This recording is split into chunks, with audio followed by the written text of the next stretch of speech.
truth and shame what? the devil. Come on You in. already know what it is. Live, uncut, unedited. Tell the truth and shame the devil. All right, people, come on in, come on in, come on in. This is live, uncut, unedited. This is where we tell the truth and shame the devil. All right, all right. I love being black. I love being black. All right, I love being black. all right. Come on in, guests. To my YouTube family, to X family, Twitter X, whatever you want to call it. Appreciate you for tuning in. This is definitely live, uncut, unedited. This is your boy Martin G, straight from Chi-Town, Chicago. Chicago it is. I don't like using the word Chi-Town, but I like use Chicago. Yeah. Word up. What's up, Marcus? What's going on, big bro? We got a great show tonight, as usual. I'm under all these lights, but I might have to come out of my shirt. It's gonna get hot up in here. It's gonna get hot up in here. I might come out of it right now, because I can feel this heat already. It's gonna be hot in the kitchen today. It's gonna be hot. And when I say kitchen, that means referring to the show is gonna be the kitchen. The oven. So we're gonna take the jacket off so I can. Yeah, I need my fan blowing too. All right. Come on in, people. This is live, uncut, unedited. You already know what it is. Live, uncut, unedited. Tell the truth and shame the devil. All right. So, people, what we do here is we tell the truth and shame the devil. For those just first time tuning in, this is your boy Martin G, aka the Crime Chaser, live, uncut, unedited, coming straight from Chicago. This is my podcast, my broadcast, whatever you want to call it. It's all right with me. And this is what we do here. We Tell the truth and what? And shame the devil. That's what we do. And we ain't got a problem doing that on here. And sometimes the truth is painful. It hurts. It gets you irritated sometimes. It make you rejoice sometimes. It make you cry sometimes. But it is what it is. It's a double-edged sword. Why the person that's cutting you is cutting him at the same time, or her. What's up, Denise? I see you. I see you, Denise. I see you. It's all right. I see you. Ronnie Johnson, I see you. My buddy Eddie. What up, Eddie? Eddie, boy, you coming along, Eddie? I've been watching you, man. I tell you. All right. I see you. Crystal Red, what's going on? All right. I see you. And what we're going to talk about tonight, we're going to talk about stereotypes in the Black community. Now, listen. And we have a lot of stereotypes. And we're gonna call in, we're gonna talk about it. A lot of us, we even said amongst ourselves, Black people lazy. Black people can't get together, do nothing. Black people are our worst enemy. We always Black people this, Black people that. Oh, some of these are stereotypes. All Black people doing Black lives don't matter to Black people, because if it did, they wouldn't be killing each other. Like we the only race killing each other. But we want to talk about these stereotypes. So if you're Caucasian and you're Arab or whatever you are, your nationality is, or your ethnicity is, just sit back and watch and listen. Because we're going to tell the truth and shame the devil. All right. We definitely going to do that. All right. Monique Joy, what's going on? Sophia Young, greetings, family. All right. Nathan, what's up, Nate? Peggy, what's going on? That's right, propaganda. All this stuff, man. This is Black people can't get along. Black people, they want to do is sell drugs and stay at home and move in with the woman, play video. All these are stereotypes that does not describe the race at all. Maybe a small portion of the people. I tell you, Phoenicians, sit back and listen. That's right. Watch and listen. That's right. Come on in, people. You already know what it is. Live, uncut, unedited. Tell the truth And what? and shame the devil. Love it, people. I love being black. So I love being black. That's what I'm talking about. I love being black. Black love, black unity. Yes, sir. I love being black. All right. Oh, yeah. They say we lazy, too. That's it. Come on, people, call in. It's time to call in now. Call in number 872-299-0808 or 872-297-6389. All right. Louis Ramsey. That's right. That's right. Crystal Red said they can listen, but please allow them to share their ethnics and experiences over stereotypes. Okay. All right. Come on in, people. We're taking calls right away. We jumping right in the subject. We don't have enough people on here, but we're going to do what we have to do. Black love. I tell you, black unity. Jermaine Maxwell. What's up, Jermaine? I see you. I see you. I see you. Y'all know what it is. You already know what it is. Live, uncut, unedited. Tell the truth and what? Shame the devil. All right, people, tell the truth, shame the devil. Come on in, come on in, come on in. Come on in, come on in. Let me get some. It's getting hot up in here. I feel it's going to be heated. I can feel it, people. It's going to be a heated conversation. Straight up heated conversation. I feel it. For some reason, I feel it. I feel it. It's going to be a great conversation. All right. All stereotypes are created by the racist power structure. That's a good one. And if people see you in a bad light, they will do nothing about the evil done to you by this government. That's so true, Sophia.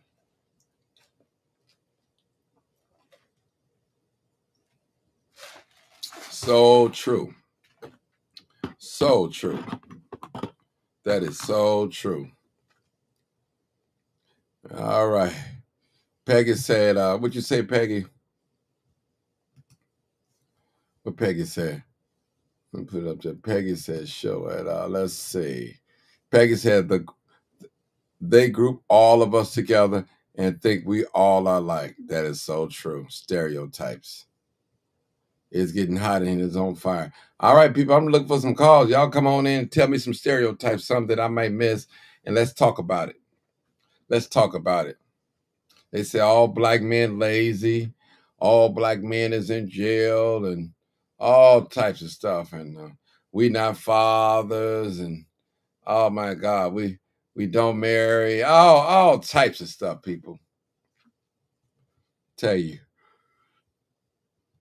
We pimps and all that stuff, man. Get on up out of here with that. All right, people, share the video. Let me share the video real quick while we're talking. And again, to my YouTube family, please subscribe to my YouTube. Please do that. Please do that. Please do that. Please do it. Right away, we're going to talk and get into a group because a lot of people don't like to hear the truth. We tell the truth and shame the devil. Real talk. Come on in, people. Come on in. I love being black. I love being black. I love being black. All right. Do you love being black? Are you uncomfortable saying that you love being black? If not, you may have a problem with yourself. You may have an identity problem. You don't know who you are. Well, you say, well, Martin, black is a color. Well, get pulled over by the police. They're going to show you what color you are. They're going to show you what color you are. If you think they're going to play equal with you, you got another thing coming. Come on now, another thing coming. Come on. And they know how to be nice to you. They know how to be nice to you. All right. We got a caller. I see a call on the live. And I'm going to hear from this caller, see what they got to say, some stereotypes. All right. They got stereotypes about our black people, all us on welfare. All that. And in fact, they're more of them on welfare than us. Hey, caller, how you doing? This is live, uncut, unedited. Where you calling from? 0152. This is Marcus. I'm calling from downtown Chicago. All right, Marcus, come on with it, man. I know this is a great conversation, brother. I know you finna let us have it. Come on, Marcus. The floor is yours. It's a lot of stereotypes. One of the stereotypes I heard earlier on WVON, this guy who was hosting it, the way he was talking about black people depending on reparations.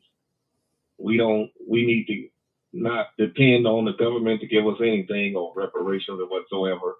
We need to get out and work. I mean, he talks as though it's that easy to start your own business, and it's not.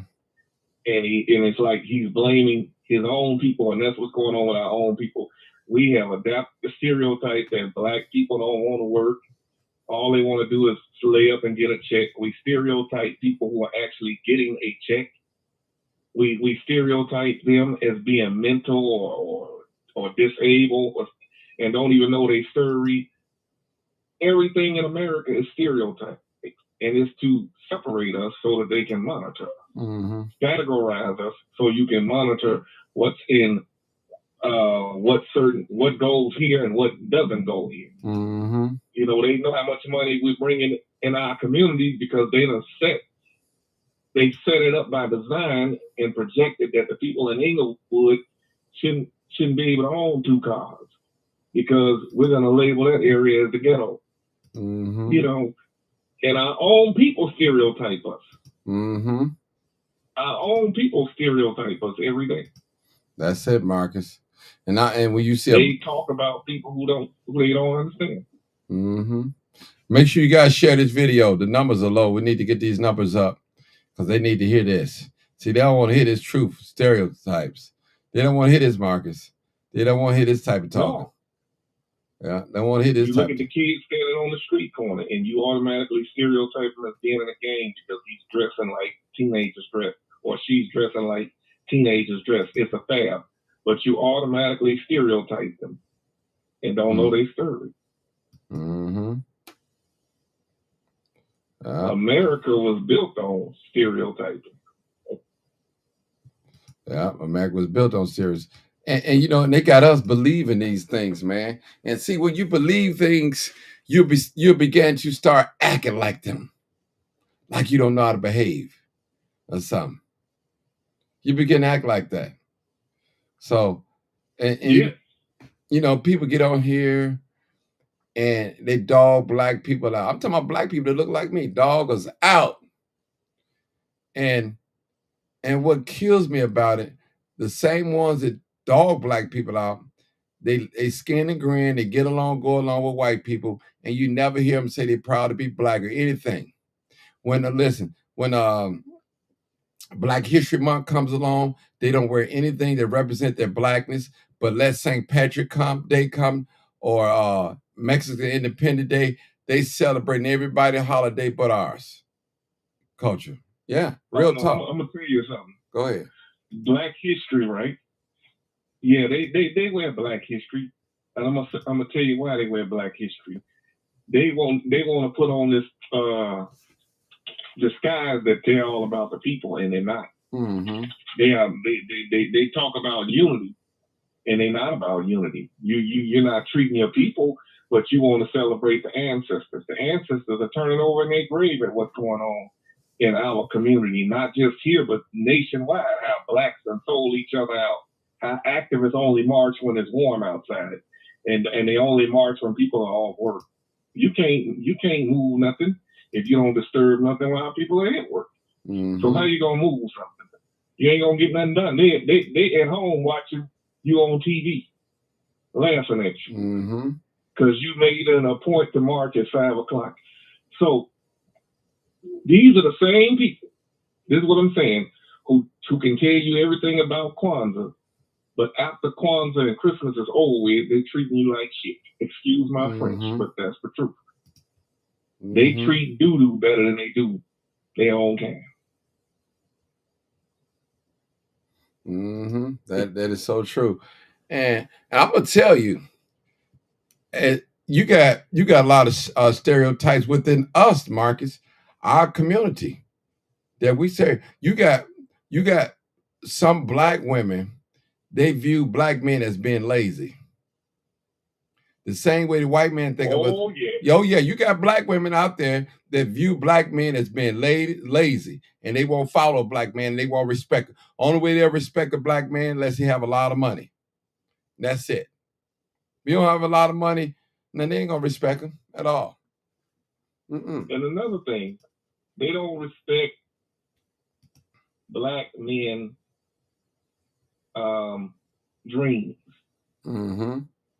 Maybe you want to get up and work a 9 to 5 and help somebody realize their dream, but you live your life and you never get a chance to realize what your true purpose is and why God created you. He didn't just make you to go work for the white man and slave and forget about your purpose. That's why so many people, they go into their jobs, they're miserable, they're not happy. It's some people that's working a job that they love to work, but there are a lot of people who getting up going to jobs that they do not like. And they're miserable. And so even the black man stereotypes is on. I got me a job, and you need to get a job, and things work out when you get a job. And not so. Not so. You wake up miserable. You got to dance to somebody's tune. Your boss is your God because he got the power to fire you or hire you, and he controls your life because he's paying you. If you start your own business, you control you. You control when you get up. You control when you open up. I'm not telling nobody not to get a job, but to stereotype others because you got a job, that's you. But there are some people who want to run their own business and pursue their dreams, and they're willing to sacrifice and starve to do it until they can make it work. And the way some people look at it, if other people made their dreams happen, why can't you make your dream happen? So black women tend to stereotype black men and then don't care about what the black man want to do. You know, there are some people who allow these women to control them. The woman can pursue her career, but she don't want the man pursuing his love or dream or career. That's unfair, and that's not a good relationship to be in. No, not at all. So black women tend to stereotype black men as being lazy, trifling, no good, and all of that. Just because some of them went to bed with the wrong black man doesn't mean all black men are like that. And black men and all women ain't 304s either. Because we have a tendency to stereotype them that too, or bust downs and all that. So we don't want to lead them in. They have a little liquor and act wild. Right. That don't mean they bust down. Right. That's right. Hey, Marcus, hold it. Let me take the same way. Hold it, Marcus. I got to take this call. I think it's Sarge. 912. Hey, caller. You're live. What's going on, Martin? All right, man. We going to the military or what, man? We about to, because a 26-year-old black female Navy veteran with no psychological nothing tried to burn down Martin Luther King's birth house about 24 hours ago. Oh, wow. Oh, yeah. They ain't even talking about that. They ain't even going to the mainstream media. It's on the black media. We need to quit considering the white media as the mainstream and tune into the black media. Exactly. They ain't talking about that, Martin. She was out there with a good 5 gallons of gasoline. They got caught by a New York police officer. 2 of them that were brothers. Yep. She was an E40 mode, Martin. Sprinkle me, man. Wow. Sprinkle me, man. She sprinkled the whole front. I wonder what was her motive, man? Why behind it? I'm waiting. I'm waiting. I'm waiting to see. Some black people didn't like Martin Luther King, Martin. I know a lot of people didn't like him, yeah. It was a black woman who stabbed him before he was assassinated. Yeah, well, we know about that, but this one's 26 years old. Yeah, but still, some of these young black people, I said on Martin Live, and I know they listen, Some of these young black people are the biggest Uncle Toms that ever been born on the face of this earth. And I don't think Uncle Tom is the correct. I would say Sambo is. Because Sambo sells his people out. Sambo kills his own people for a block they don't even own. Yeah, well, I love to doggone know the motive behind it, because you know I went ham on doggone on Facebook with that one there. Because everybody I know talking about everything else, you know. Oh, it's a new documentary on how house music became hip hop and what hip house and all. I'm like, well, y'all ain't got no pensions coming. Y'all ain't making no money with this DJ record producing whatever y'all doing. Y'all ain't got no plan for the future. Y'all still trying to hold on to 1982. It's over. It's gone. Hey, Sarge, give me some stereotypes that you hear in the black community. Oh. In the black community? Oh, let's go in. Oh. You talking white. Oh, yeah. Okay, that's because you know how to properly articulate the English language. Mm-hmm. Oh, you talking white? Really? Oh, so you think you better than us because you don't live in the hood? Mm-hmm. Oh, that's another one. You know. Of course, and you got that one I told you about myself. Just like, yeah, you leaving the hood, going to the military, think he gonna be Rambo. You ain't gonna be nothing but old ass Sambo.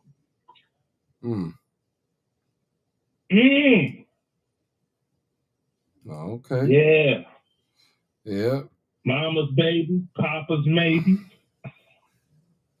Wow. I mean, the list goes on and on. Well, let me ask you a question. Oh, go ahead. Just because you light skinned, oh, fix it, Jesus. All right. I'm trying to think of something else that stereotypes in the black community. I know when you see a guy, I heard one time I was at an auction and it was a guy that pulled up with I believe it was a Rolls Royce, and the white guy said, was he some type big time preacher or athlete or some or drug dealer? You had three. I think them three. Mm-hmm. Yeah. Because that's the only way they can see us getting money. Right. To get something like that. But if you go back to the fabric of this country, they wouldn't be jacked if it wasn't for black people. We invented everything. Just listen to WVON on their little news. They come back with stuff with black people that we didn't even hear of in school. Invented this. The lady invented the ironing board. This country wouldn't be where it's at today if it wasn't for black people. And they tell us to go back to Africa. So if we did, Africa would be just as powerful as America, because all the brains that went over to Africa. Ain't nothing here. Yeah. Well, let me just say this. Well, I say it like this. You have equal doggone relevance and ownership. If anybody want to issue out ownership or anything, you got equal in both doggone countries. Why? Number one, you didn't ask to get put on that boat. You were forced to get put on that boat. So Africans owe for all the accomplishments and everything in the building of this great country we live in. You got an old debt here too. You got a doggone double dose of old debt. So I'm like, nah. That's just, if you're talking about some bond with your African brother. Yeah, hold it. No African Sarge, brother in my world. Sarge, we trying to stay on subject now. One brother said, I know, I'm just saying, okay, I know, but I know. They say bond with your African brother? Right. Oh, yeah, Martin. Yeah. Here go another one. Africans and Nigerians call black Americans slaves. That's a stereotype. And say we're lazy and don't want to work. Some of them, not all of them, but some of them stereotype us. Yeah. Now, what's not a stereotype is calling black Americans two Bob. Okay. Jay Pay says when a brother wears a suit, he must be going to church. He can't be going to work. Yeah. Okay. Another one. Oh, Martin. Yep. You ever heard this one when we was little? Only time they gonna ride the Cadillac is when they get buried. Mm-hmm. Oh yeah, that's remember around there. Yeah, the only time you gonna see them riding the Cadillac. Yeah. And it's the limo today. Right, it's a limo Mm-hmm. now. Yeah. So I mean, even like it said, they are like somebody said, like it said, Nigerians are scammers. Yeah, that is a stereotype. Not all Nigerians. Yeah. Okay. What else did we can? Yeah. I need some more callers. Hold on. All. No. I love being black. Let me get some callers on here. Call in number 872-299-0808 or 872-297-6389. All right, people. They must be watching the game. We got low numbers tonight. So they must be in there watching the game. But this is a really important subject that we're talking about. Stereotypes. Very stereotype. Every subject you bring up is important, Mark. It's stuff that people need to hear. I know it. They don't want to talk about it. They get mad at me. One lady said, Have you heard about the... Go ahead, Marcus. Have you heard about the police officer in Alabama? The police stereotyping a black man to the point where she tased him? Yeah, I seen that. Yeah. He had handcuffs behind his back. She had full control of him, slammed him on the hood of the police squad car, and she tased him. And then called him a B. Yeah, called him a B-in in the process emasculated him. Demasculated him. That's all. I'm so sick and tired of seeing that. I'm so sick and tired of seeing these cops get away with it. I'm sick of these teach-ins, sit-ins, and all that. Excuse me for saying this because it angers me. And I guess it's the blood of our ancestors and how they treated us over the years. But why the hell don't they just fire them people and tell them if you want to bring your racist crap on the police force is not for it. We just gonna get rid of you. Shouldn't give them nothing, no aid or nothing. You want to practice racism? They want to make themselves better with the black community and stop riots? Fire them. Quit making the taxpayers pay for these court proceedings. Fire them. It's on tape. She should be fired. Just like they fired that cop that ran that woman over this morning. I mean, relieve her of her police powers. Wow. Fire them. Hey, Marcus. You see it on tape. Hold on 1 second. Let me put the phone on Bluetooth real quick because the battery low. Hold on. Y'all hang up. Just hold on. Don't hang up. Hold on. Wait a minute. Hold on. I got to put the phone on Bluetooth. Okay, go ahead, Marcus. Why don't they just fire them? I'm so sick and tired. And maybe we need to echo this to our politicians. All this marching in the street, sitting in and doing all that, it hasn't done anything. And this continue to go on all across the country, and they show it to us like we're looking at a public lynching. Like we don't care about being on video or whatever. We're still gonna do it. All right, fire you and make it where you can't even get no state welfare because you were fired for being a racist cop. Man, you got a dirty cop, abusive. Fine. You got to remember. You're having all these court proceedings. You got to remember that, Marcus. Our teaching that we've been taught. We have the sweet by and by mentality. We have the turn the other cheek mentality.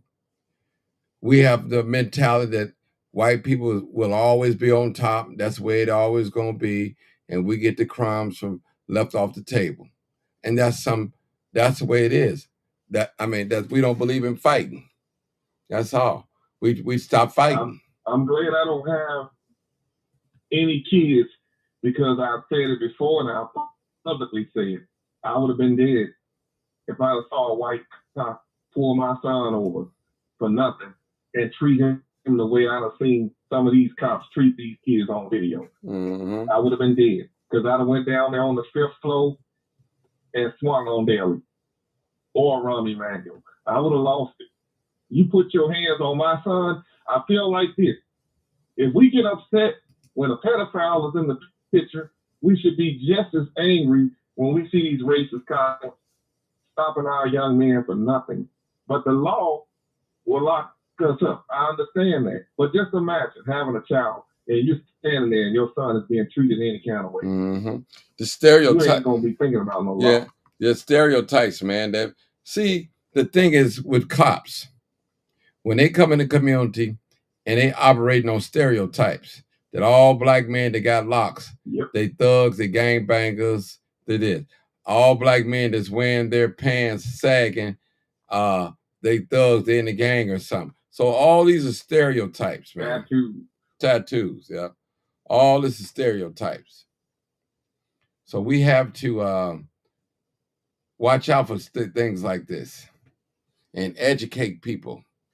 And when a cop, well, I'm just gonna say a European or Caucasian cop, he comes in the community and he have all these stereotypes in his mind. And number one, he viewing you as the enemy, and you don't never treat your enemy with care. Black people got this thing: keep your enemies close to you. You don't never keep no enemy close to you, people. That's ridiculous. I don't care about what nobody say. You do not keep your enemies close to you. You get them away from you, and you watch them far off. I don't want no enemy close to me. Period. And people always say, keep your enemies close. No, keep them close for what? If you keep them close, that means they can still know what's going on, what you're doing, how you moving, how you rotate. Even the school system is stereotyped. Yeah. They stereotype you based on your income. The teachers, even our black teachers, yes, I said our black teachers, will stereotype the kids based on their income. If your parents ain't working, they treat you a certain way. They treat you like you ain't nothing. And they have the power to educate these kids, and some of them don't do it because they teaching in a school that's in the ghetto, and they feel that, they ain't gonna grow up to be nothing no way. Mm-hmm. And then tell you about God. They can tell you about God, but ain't doing God's will. Oh yeah, they can tell you about Jesus. Oh no, don't be messing with nobody Jesus now. Mm-hmm. What Eddie Griffin say? The Muslims are the most devout at all because they'll blow themselves up for some Muhammad. Ask somebody to blow themselves up for Jesus. No, I don't think he wants me to do that. He just bless me with this house. Well, they serving that white Jesus. I serve. Actually, I've adapted this saying: a soul doesn't have a color. We in the flesh, but I serve the Jesus, and that Jesus that I serve ain't white. Okay, I'm going by the Bible. The Bible clearly tells us who he is. That's a painting of Leonardo da Vinci, brother, or whoever he was. That was his brother. I said, you know what was. That they have put in our head. And even when we think about God, because they have embedded it in our head, and because we're so desired that we want to see what God look like, that we see that picture in our head. We can't see a black man in that place, but Jesus was a black man, and the real Jews were black. And that's a whole nother conversation, Martin. I'll just leave it. Okay. I know. That's the thing with me, being the child that I was, all up into books and encyclopedias and this and that, and looking at everything. I was one of them oddballs like that, right? I've always questioned that since I was a child, if it was brought up. Because I would look and be like, you know what? This whole area over here is desert, ain't it? People in desert areas, Middle East, got color. Iraq, friend, you name it. If you want to say Ken from Barbie was over here, born and raised in Compton. I'm like, no, that dog don't hunt. Hold it, people. I mean, that dog didn't hunt when I was a child, but I didn't say anything about it after I said it one time because it was deemed disrespectful. Hold it right there, Sarge. It was deemed disrespectful. Call that number 872-299. These new callers, people. 08 or Stereotypes. 872-297-6389. All right, some of the stereotypes that we mentioned tonight, that black people are lazy. Some black people, all they want is welfare. Section 8. I don't think we said nothing about Section 8 tonight. We want something free. This is what you have stereotyping. Yeah, we lay up and make babies, watch TV all day. What else? We said, I got one for you, Martin. Let me hear it. Anybody that's a cigarette smoker smokes menthol. I ain't never heard that one, but I guess so. Because I haven't heard it. I don't mean it's black smoke menthol only. Okay. Mm-hmm. So they might say that. I ain't gonna refute that. I'm not a smoker. So what else they say? I used to be. Okay. So I used to be. And that's the funny thing. People would be fiending for a square. They wouldn't walk up to one of them white boys though. Like, man, I don't want no what they call them cowboy killers, the marble red. Mm-hmm. Man, you get me a Newport. Then if you see somebody white smoking Newport, you be like, all black people. Who you been hanging with? Hey, have you guys ever noticed too? Let me say this: on a lot of these foreign-owned restaurants, they have this three items that they have restaurants: steak, chicken, and fish. So they're patronizing to black people: steak, chicken, and fish. Steak, chicken, and fish. That's the truth. And if you notice, a lot of these places. We can say that, but it's outside doggone restaurants sell beef, poultry, and seafood. I didn't hear. Well, black people don't eat anything. A white man see if he see a different animal that he ain't never seen before, he put it in the food chain. He got to hunt it and eat it. So black people are picky about what they eat, but I got nothing. Ain't nothing wrong with them eating steak and chicken. I know. I didn't say nothing wrong with it. I got another stereotype that all black people vote Democrat. That's a stereotype. No, that is statistically true. Uh-huh. No, you don't vote Democrat. You're a Republican. People vote all kind of ways. Yeah. No. Hear me. Can I finish? Yeah, go ahead. It's statistically true. It's statistically true when it comes to black women. Because black women statistically, and this ain't no woman bashing thing, don't get me wrong. Statistically, 90% of black American women vote Democrat. Well, that still ain't 100%. We talking about something that's I understand. 70%, hold on, Martin. 70% of black men vote Democrat. Okay, but that's not every black man. All. There's a difference. Yeah, some. Martin, regardless, Sarge, regardless. All of us don't do. Hold on. Listen, Sarge, it doesn't matter, brother. Okay. Listen, you got killers out here. You got black people that love to kill. All of us not killers. So it might be a majority of us that kill. It might be a majority of us that do certain things. That don't mean all of us do it. It's a stereotype. No. It is a stereotype, brother. You can't prove. That's what we're talking about. Statistics. Yeah, no, I'm talking about, hold on. We talk about stereotypes that all black people vote Democrat, and that's not true. That's not true. All black people don't vote. Statistically, it's true. No, it's not. No, you could say majority. No, you can't. Listen, Sarge. Come on now. Do you vote Democrat? Yes or no? No, but Martin, Hold on. if it was Hold on. Here, are you black? Are you black? Yes. Okay. Now. Okay. Yes. All right. Now. I thought so. I thought so. Now,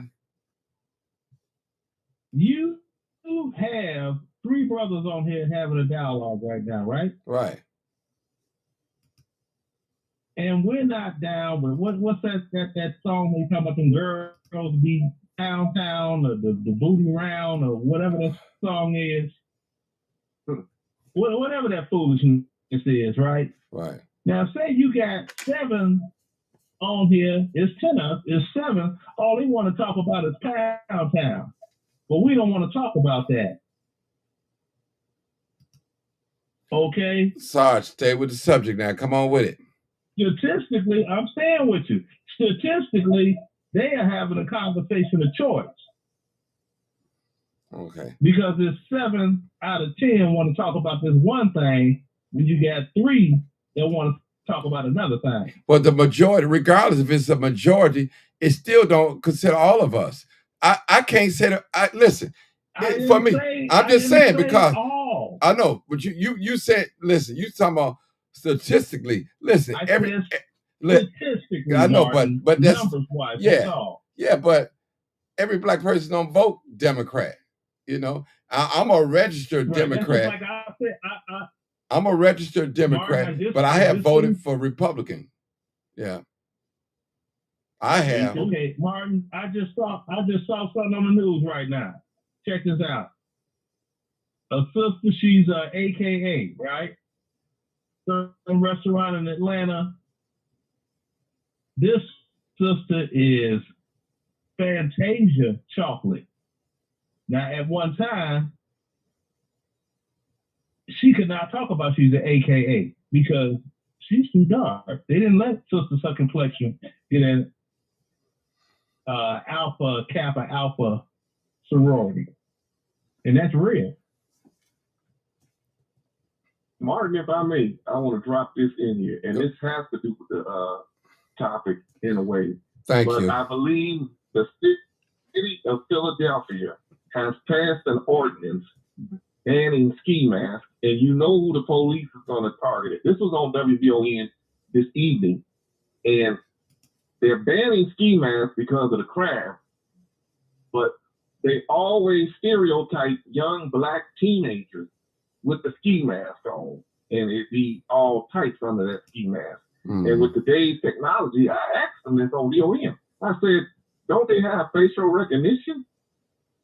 Banning a ski mask?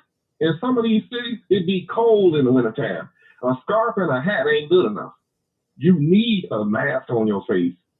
But banning it in public places is going to set up Pandora's box. And those cops are going to be out there profiling black people, and it's going to lead to more chaos, more riots, because people ain't going to continue to allow themselves to be stereotyped like that. Well, they always keep finding a way to stereotype us. My thing is, they do that. My thing is, hold on, Sarge. Hold it, Sarge. Hold it. I'm talking. My thing is, you shouldn't wear a ski mask on inside a bank or grocery store. You're going to personal business. I mean, me personally, if I had a business, you can't wear you wouldn't be allowed to wear a ski mask in my business. Now, what you do outside in the public, I have no control. But in my business, there's no ski masks. We have a right to refuse service if you don't abide by the rules. You come in there with no shirt on, you won't get service. Period. No dogs allowed. It depends. Yeah, that's where I see it. Plan on doing it on public transit. I know it. I mean, hey, yeah, it's too much. Well, you know, that's something that they had to relax when you had the doggone Coco kick in with the face mask. Mm-hmm. Because the way the law was prior to the Coco. I understand why they're doing it, and I'm not completely against it. But the caution with that is innocent people will get stereotyped, and it won't just be them going into a public place. It open up the door for the police to mess with them if they're outside. And you know how these cops do. Mm-hmm. Yeah, we know this.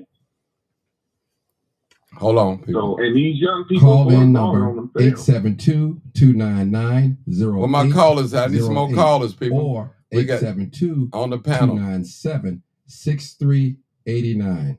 All right. Another stereotype, somebody said that black people don't vote. That's another stereotype. That's a lie. Yeah. That's a big lie. Yeah. They're always coming into our community concerned about the black vote because the black vote puts people in office. The white vote alone won't. They said But black. it's only black Democrats vote and black important churches. Yeah. They said white people don't vote. Yeah. That's only the Democrats at black churches. You don't see Republicans at black churches campaigning. Mm-hmm. You don't see too many black people with Republicans either, too. That's another thing, too. You don't really see a lot of that too. Yeah, that too. You don't see. Yeah, but shoot, black people willing to. They ready to go to red just because of the migrants.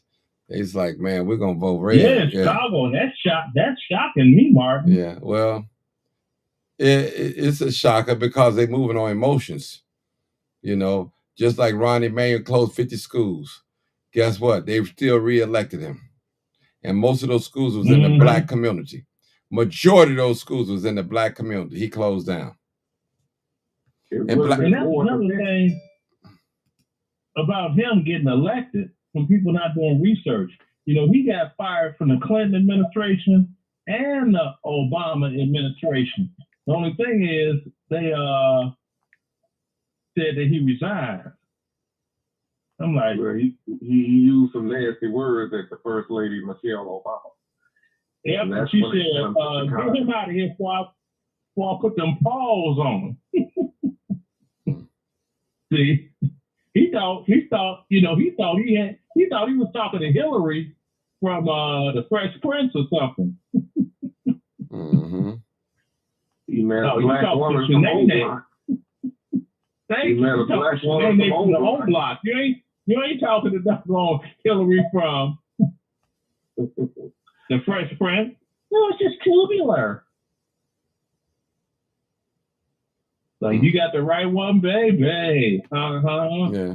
So the stereotypes, I need some people call in. Maybe we missed some stereotypes. We definitely missed some. I know we have, because there's so many stereotypes that don't identify with all black people. One stereotype is a black person who is friendly with white people, and there's nothing wrong with black people being friendly with white people to get where they need to go. They call them an Oreo. Okay. That too. And that is not necessarily true. Yeah, and if you're like a real light-skinned black person, you're called zebra baby.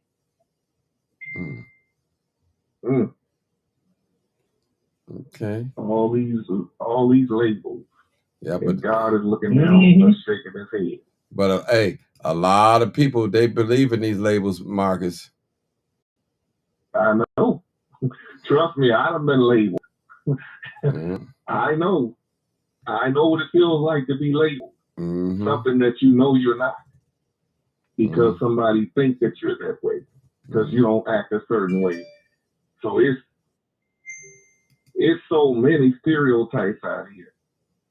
It ain't just confined to black people either. It's on everybody. But black people are stereotypes for simple things. Now, that's something that I saw when Martin was doing getting some excellent footage by the Emporium. Oh, yeah.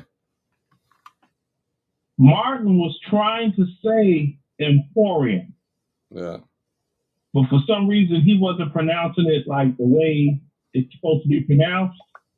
Oh, you had people trying to break it down in little letters. EM-POR-IOUM.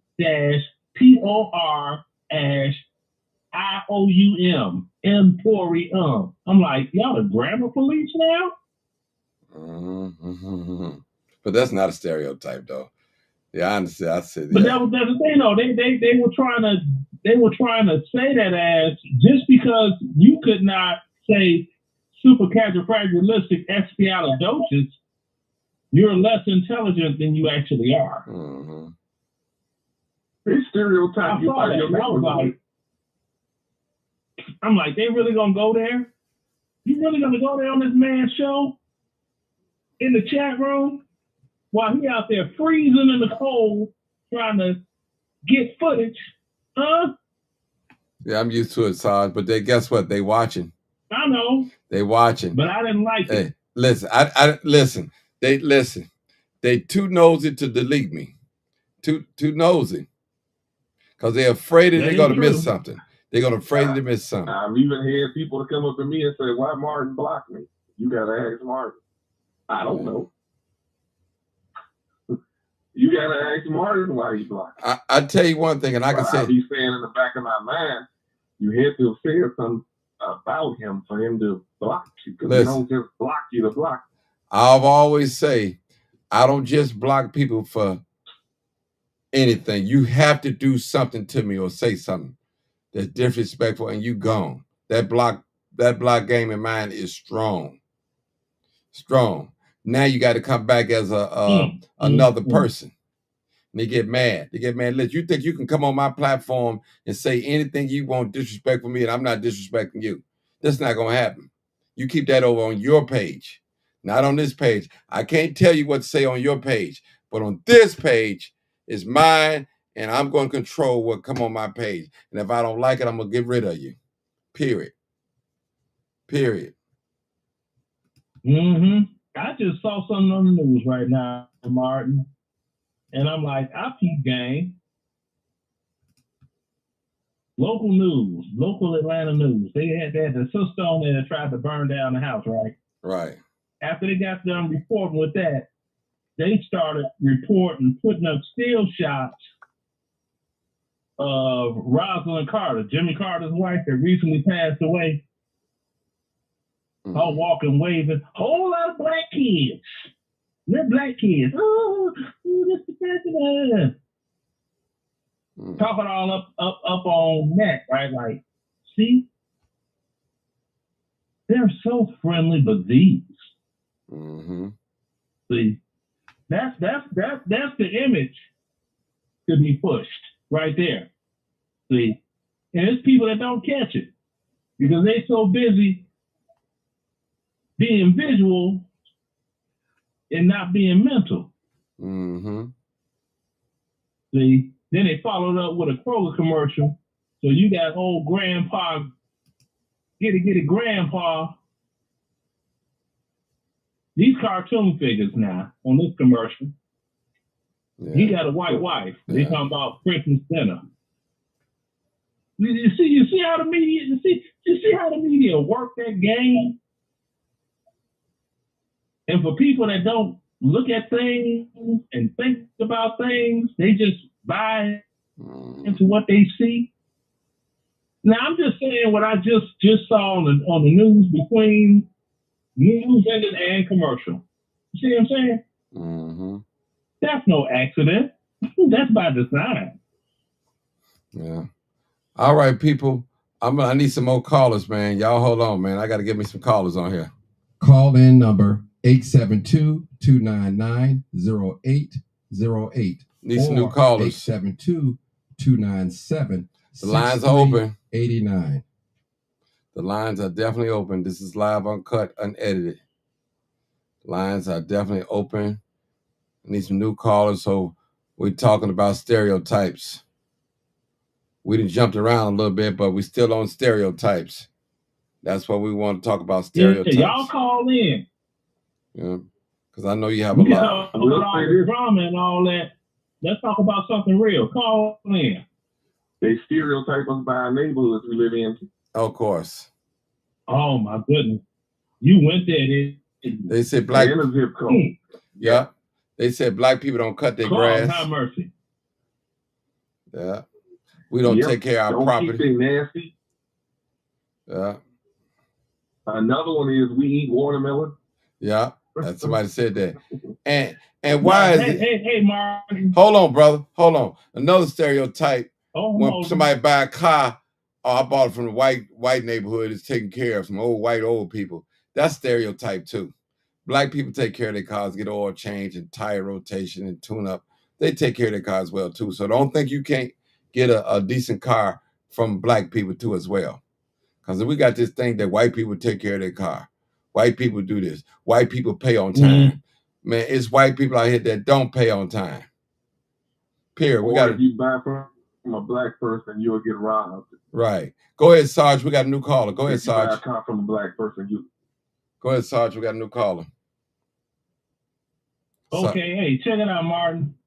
Back in the day, 1980 coming up to like 85, they used to pass out flyers at schools, right? The parties going on. Mm-hmm. They have a whole list, battle of the schools and all that. Ropes in high school did not appear on those flyers. And that's the high school I went to. That's why I know my school wasn't on there.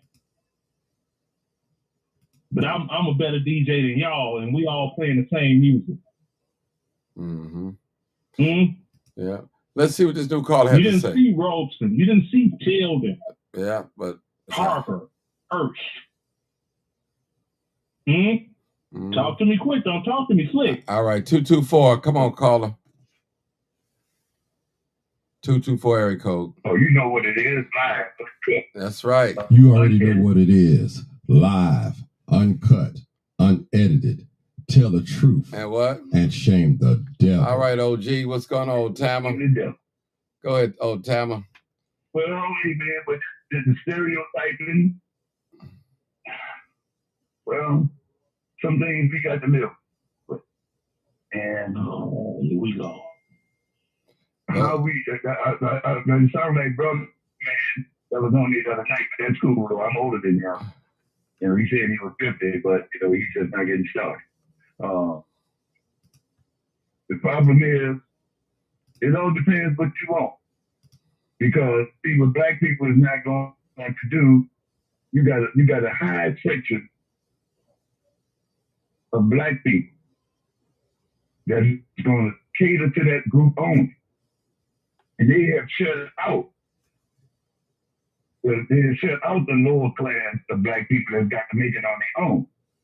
And black people don't want to accept that. See, it's like it's a rim fly with rim. And black people already know what fly with blackbird. And if you're not educated, you're not going to fit in that group. So you can't fit in that black group that's living on 95th Street in that Beverly area. They don't want no lower class black people coming over there. Because they're going to bring down, they're going to say, they're going to bring down the property value. They want you to stay right in that area. Well, y'all can stay out all night. You go up over there on Roosevelt, people all hanging on the corner.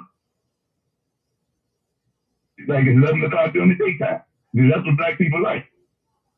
And I don't understand why when people stereotype us, we want to jump up and out. Let me ask you a second, Old Timer. Hold it, Old Timer. Hold it. I'm going to tell you what I know about you. I know you're a man of God. I know you take care of your wife and your family. You love your family and all that. So we have stereotypes that we can't stay married. Black men don't take care of their babies. That's a lie. You're a prime example of that. You're a prime example of that. You go to work. You're not lazy. You're retired now, but you work. You took care of your wife. You said you ain't never allowed your wife to pay bills. But I'm just saying, that's good. Whether it's 1 or 2 or 3 companies. What I'm saying is that don't fit all of us. Listen, Old Timer, I came from 60th and Cottage Grove, brother. Shooting, gang banging, dope pushing, dope selling. And guess what? I ain't doing none of those things, brother. None of them. I might not lived in Beverly. I might not have ever lived out in the South, one of these oiling parks and one of these nice exclusive suburbs, southern or northern suburbs, but I wasn't involved. A lot of those things I don't even get involved with those things, but I come from that element. So it doesn't apply to all of us. Now, because a person that's live in these areas, that don't mean that they take on the plagues of what's going on in these areas. Seriously, I'm just being honest with you, because look at this. You might go to church in the neighborhood, but you're not a part of what's going on there. Your particular church might be in the hood. In the hood. This is where your church chooses to be. And you go there. Do you think people think less of you because you go into the black community where it's a high crime area, but your particular congregation is there, and you go there? You think people should judge you or stereotype you? Man, you're an upper class person. You live in a nice area. Why are you going down in Bronzeville and go to church? Why go in them areas or Washington Park? So you got to look at the things. Now, I'm not saying that some of these stereotypes aren't true, but my thing is it doesn't represent all of us. It doesn't represent all of us. Like you said the other night, the man cussed you out. I felt bad. He just went up. You said you're going to vote Democrat. That's your choice. This is America. You can do whatever you want to do. I'm a registered Democrat, but I have voted for both parties on a line of what I want. Listen, I don't believe in abortions. I don't believe in same-sex marriage, but the Democrats do. I don't line up with those views, even though I'm a registered Democrat. But those things I don't believe in. Now, can a man tell another woman what to do with her body? No, I say no. I agree with that. But I don't believe in abortions like that. That's me. So even though I'm a registered Democrat, and that's what it is. So because a person is a Democrat, that don't mean they go along with everything that the Democrat do. Vice versa, as a Republican. You got some black Republicans. They're not racist. They just don't identify with Democrats. That's what they choose to do. You got some Republicans don't like the immigration. You got some Democrats don't like the immigration of the migrants coming over. So all these are different stereotypes. Now we understand, like Sarge saying, statistically, more blacks vote Democrat than Republican. And that's true, but not every black person.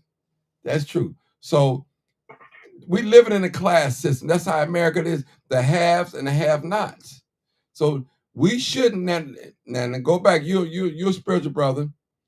We got to hold everything in life with a loose grip because we could lose it at any given time, brother.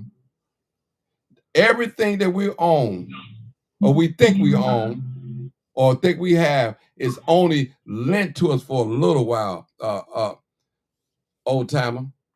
Your wife, your children, your education, your pension.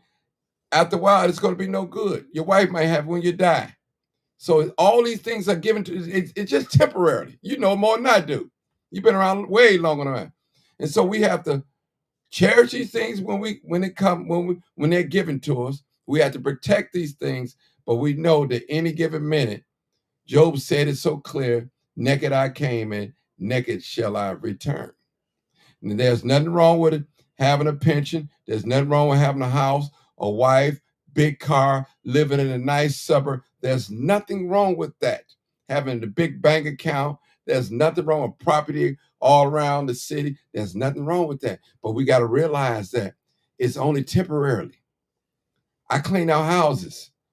Don't you know how many houses I've been in that people had brand new clothes in the closet, shoes never worn. They had a plan in their mind that they was going to wear. And guess where it wound up? On the flea market table.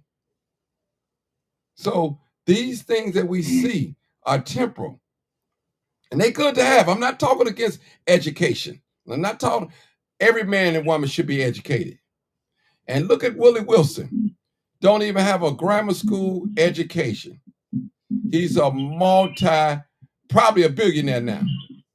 And look at some of us, this college grads, high school grads, 8th grade grad, and don't have near about money as he do.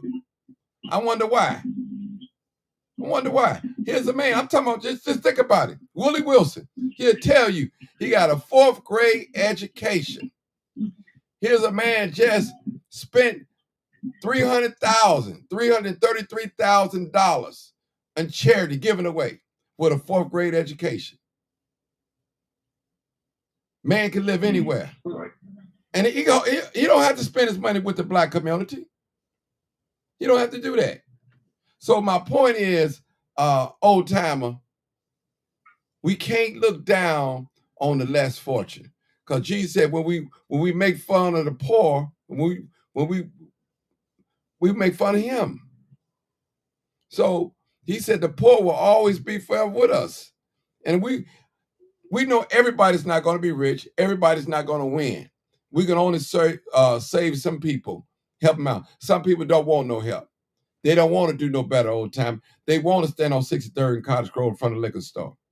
They want to gang bang. They want to smoke weed. They want this woman and that woman and this woman and that woman. They want that. That's what they want. They don't want to get married.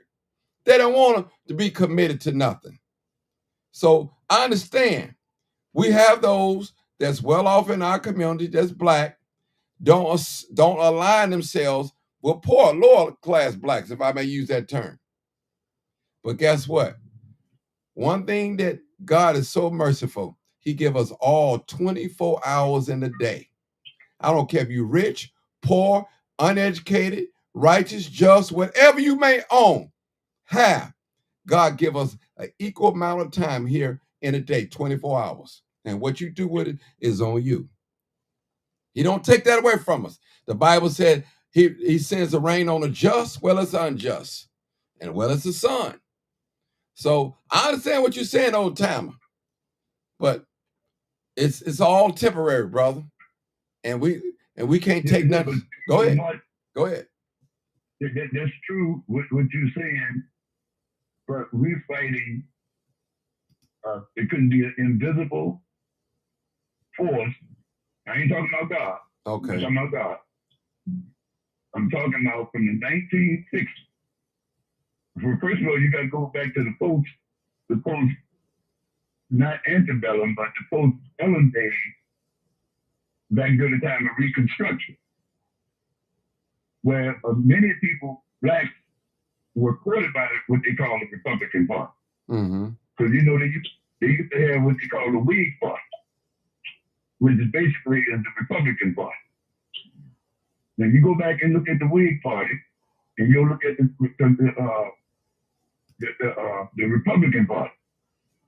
When the time came for them to back black in the 1960s, they turned off black people. They wouldn't give them housing. They said civil rights was unconstitutional. So the Democratic Party, they went against social programs. And they said we was living on a handout. Yet at the same time, you basically had invisible laws. If we keep black people unemployed, well, everybody got consumption, so they're going to have to beg, borrow, or steal, and they're going to have to go to jail. So they have had this invisible force working against us all of this time. It's just too bad that when it comes down to education, that we fall behind and we falling further behind. They say that we don't know how to read. They say that we don't like math, which is a universal language. And we don't talk about those issues. Now, smart black people talk about those issues. And a lot of white people talk about those issues. They talk about, they talk about fractions. They talk about exponent. They sit around and talk all that stuff. What we sit around and talk about basketball. Now, I'm telling you the truth. I'm not trying to stereotype that. But this is what we like to do. But listen, let me say this. Hold it. Let me just say this. We kind of get it off subject, but let me just say, that's not all of us, Doc. Y'all okay? You got to remember, listen, old timer. Can you name me 5 things? I want you to name me 5 things, contributions that black people brought to this country. 5 things. Name me 5 things. Oh, man. Man, this is the red light, the telephone, the blood plasma, the first open heart operation, You know, many different things. Mm-hmm. Many things with the peanut. Now, okay. Now hold it right there. That's good enough. Now, the reason why I asked you that question is, if a young person is listening to you right now, they'll say in their mind that you never have nothing good to say about black people on this live. Now, I'm just saying. So I appreciate you calling, but tell us some good things about black folk. We all ain't shooting and gang banging and selling dope and pimping and robbing and and begging and borrowing and we all are not doing that. I need to hear about some good things. I listen, I would even appreciate if you say, hey, I've been married 47 years. My wife ain't never had to pay no bills in the house. I'm a family man. I own property. I'd rather hear stuff like that. Tell us, show it. We can't beat what we don't see, brother. So if you are the examples, use yourself as example. Use yourself as example. Yeah, Yeah, okay, well, I said it before. Yeah, I've been married for 36 years. We have 5 children. We have 6 grandchildren. All of them are working. And I refuse for them to be late going to school. They got to make up their beds when they get out of bed. They got to do all of the chores that they had to do that was regular. Plus, each one of them, not one of them, each one of them has extracurricular things they did after school. Each one of them played sports, speech and debate, the oral, NJROTC, the DARE program, students against drugs, different things. I've been to every school out here in Lake County, getting off work, having to go to each one of their after school events, each one of them. So I don't mean, man, I know black people in Chicago that work for the county, that work for the county board. So the amount of number of black people that work is tremendous, but these are people that are making like $80,000 and above. Mm-hmm. You see what I'm saying? But there's okay. Those people now separated themselves. Okay. Now let me say this: the average amount of a man here in America working is like 50,000. 50,000. You know. Now, I don't make $100,000 a year. Period. I have made that, but it doesn't take from my character. I got several friends that's millionaires that call me every day. That millionaire on paper and have me in the bank every day. But not one of them can say, hold on. Not one millionaire. Hold on, let me say this. Find out that people make that kind of money, you're going to try to start doing it too. No, okay, listen, but let me say this. Let me just say this. I don't never brag on another man's money. I'm content. I don't strive to be rich. I might be rich one day, I don't know. But one thing I can say, I got what a lot of these people, these 6 figures people got, I got my integrity. Some of these people is making all this money. They're not happy at home with their wife.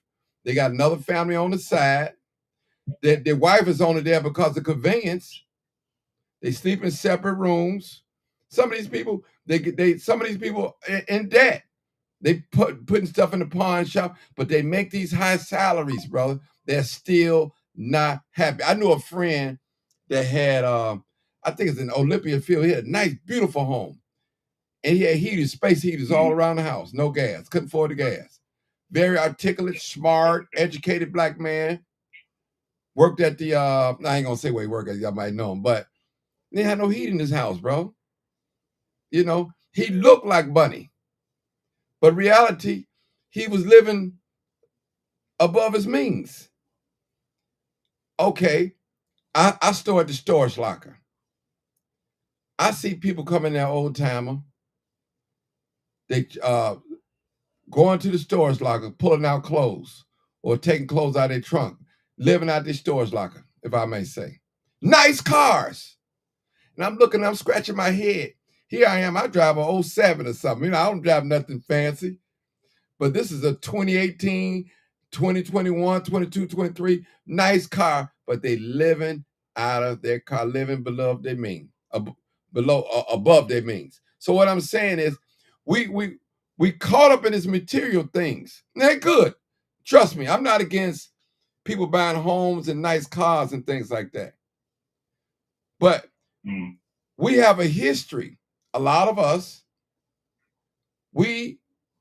as long as we got people thinking that we're doing well, we're satisfied, but we may not really be doing well. I was in that same boat. Yeah. Tell us about it. I was in that same boat. Tell us about it. Okay. I had been working for many years at the place where I was working. And I came there on a college school program. Okay, so, but I found out that other people was making way much more money than what I was even thinking about making. But I knew I had properly educated myself to get some of those jobs. Okay, so we were sitting around one day and somebody pulled out one of these financial statements. And you don't know the person. But anyway, the person said, oh, this ain't nothing but a so-and-so amount of money. I ain't gonna say how much he said, but when he said how much money that he had, he said, this ain't nothing. I saw what he had and the little bit that I had, and I was ashamed to see how much I had. But I tell you what I did do. I started putting progress into work because I said, I'm gonna work overtime. I'm gonna make money. And next thing I know, mine was shooting up to the satisfactory point, but I had to work. I wasn't able to run with Tom, James, you made a sacrifice. Michael, but yet at the same time, I was making and striving to hit my goal. And I'm just trying to say that when you look at yourself, and everybody look at yourself, but if you don't have that intuition and that drive, man, you're gonna be part of the stereotype, man. I don't care what nobody say, man. Yeah. This is about what you can do for yourself. Mm-hmm. See, and when it comes down to doing for yourself, man, I'm gonna tell myself this is what I'm gonna tell myself, bud. Man, I don't know how to read.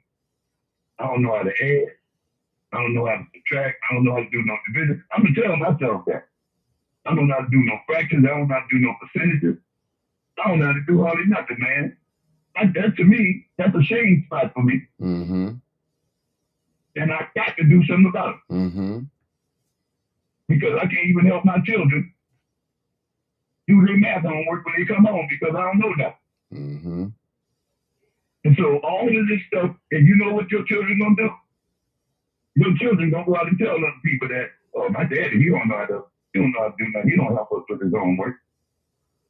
But the ones that apply themselves, man, they the ones that's making it, and they the ones that's driving forth in the black community. Mm-hmm. Now I look at Anthony Bill down there. Now to me, Anthony Bill seems to be a man that knows a lot. I'm trying to figure out why he didn't run for mayor. You see, but I think he's a mover and a shaker. But as long as he's still alderman, I don't know how that's going to inspire other black people. But to me, he's an inspiration. To me, he always has been an inspiration, and I don't know why he didn't run for mayor. But I think that we need to look at. I mean, what you're doing is very important. This is excellent program what you got going here. And we can come on here and learn a lot. I'm just on here yapping. But I do know that the realness when it set in is going to be what you do for yourself and how you keep that going year in and year out is what's going to get you to that satisfaction point. Mm-hmm. And I'm striving for that every day. I'm glad that was said. Go ahead. Yeah. So, I'm glad that was said because didn't the brother say he live in Lake County? Yeah.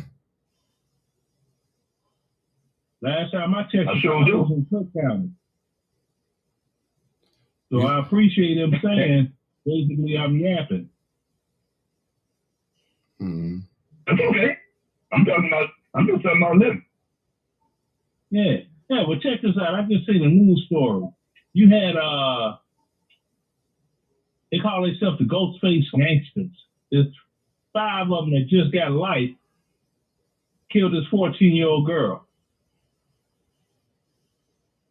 And your point. Were they black?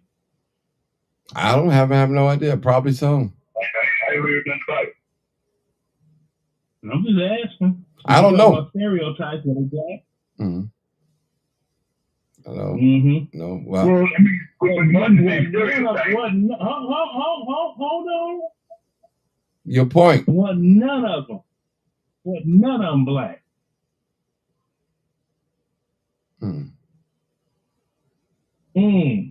Yeah. But bro, I mean, Martin said there's 1 or 2 things. I know bro said he got more. He said something like, we don't take care of our children, we don't cut our grass. That's enough to drive a neighborhood down right there. I mean, come on, you got to admit it. What? You sure you don't want to reverse that? Did you say that's enough to drive the neighborhood down? Yeah, that's what he said. Well, I've heard. Yeah, I said that. I said that because black people. That's backwards. If everybody, hold on, bro, man. If everybody's taking care of their children and taking care of their property, got the upkeep, that brings the property value up, not down. No, but that ain't what he said. He said if you don't take care of your children and cut your grass, that brings. If you don't. Right, okay, that's what he said. That's me. Okay, I apologize. Okay, that's what he said. Okay. Yeah. Okay. But I mean, don't get me wrong, old timer. Don't get me wrong, Marcus and you guys. Some of these stereotypes do fit us, but it doesn't represent the whole group. That's what I'm saying. Doesn't represent the whole group. I just want to say this because I heard him say something about math. If black people didn't know math, we wouldn't have landed on the moon. Because it was black women that put those astronauts up there on the moon. My grandfather, I'm going to go there. My grandfather didn't have no college education on my mother's side of the family. My grandfather didn't go to no architect school, but he went around in Mississippi, in the Delta part of Mississippi, building houses. And he could draw up the blueprint in his head based on what the person told him they wanted. So evidently he had to know some type of math. And I'm not knocking people who go to school. I'm not saying go to school. But one thing I hate to see black people come up with this stereotype, if you put it in the book, if you want to have something from black people, put it in the book. That's not true. A lot of us do read it. A lot of these young people read it. They read newspapers. They read stories that interest them. Like if you write a story, what's wrong with the black media today? All the black media, the ones who own the papers, they only want to focus on the so-called elite black people. But to me, I don't classify my people.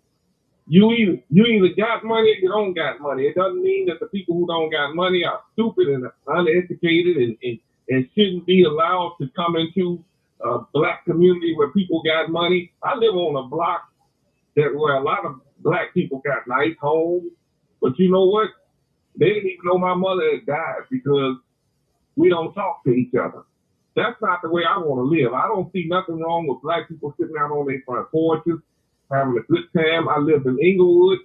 I lived on a block where we sat out on our front porch and had a good time. My block wasn't gang infested. And it was hardworking black people. It was black people who didn't go to college, and it was black people who did go to college. And they made it work. So we need to quit stereotyping each other on that. Not all black people are stupid when it comes to math. They just do it a different way.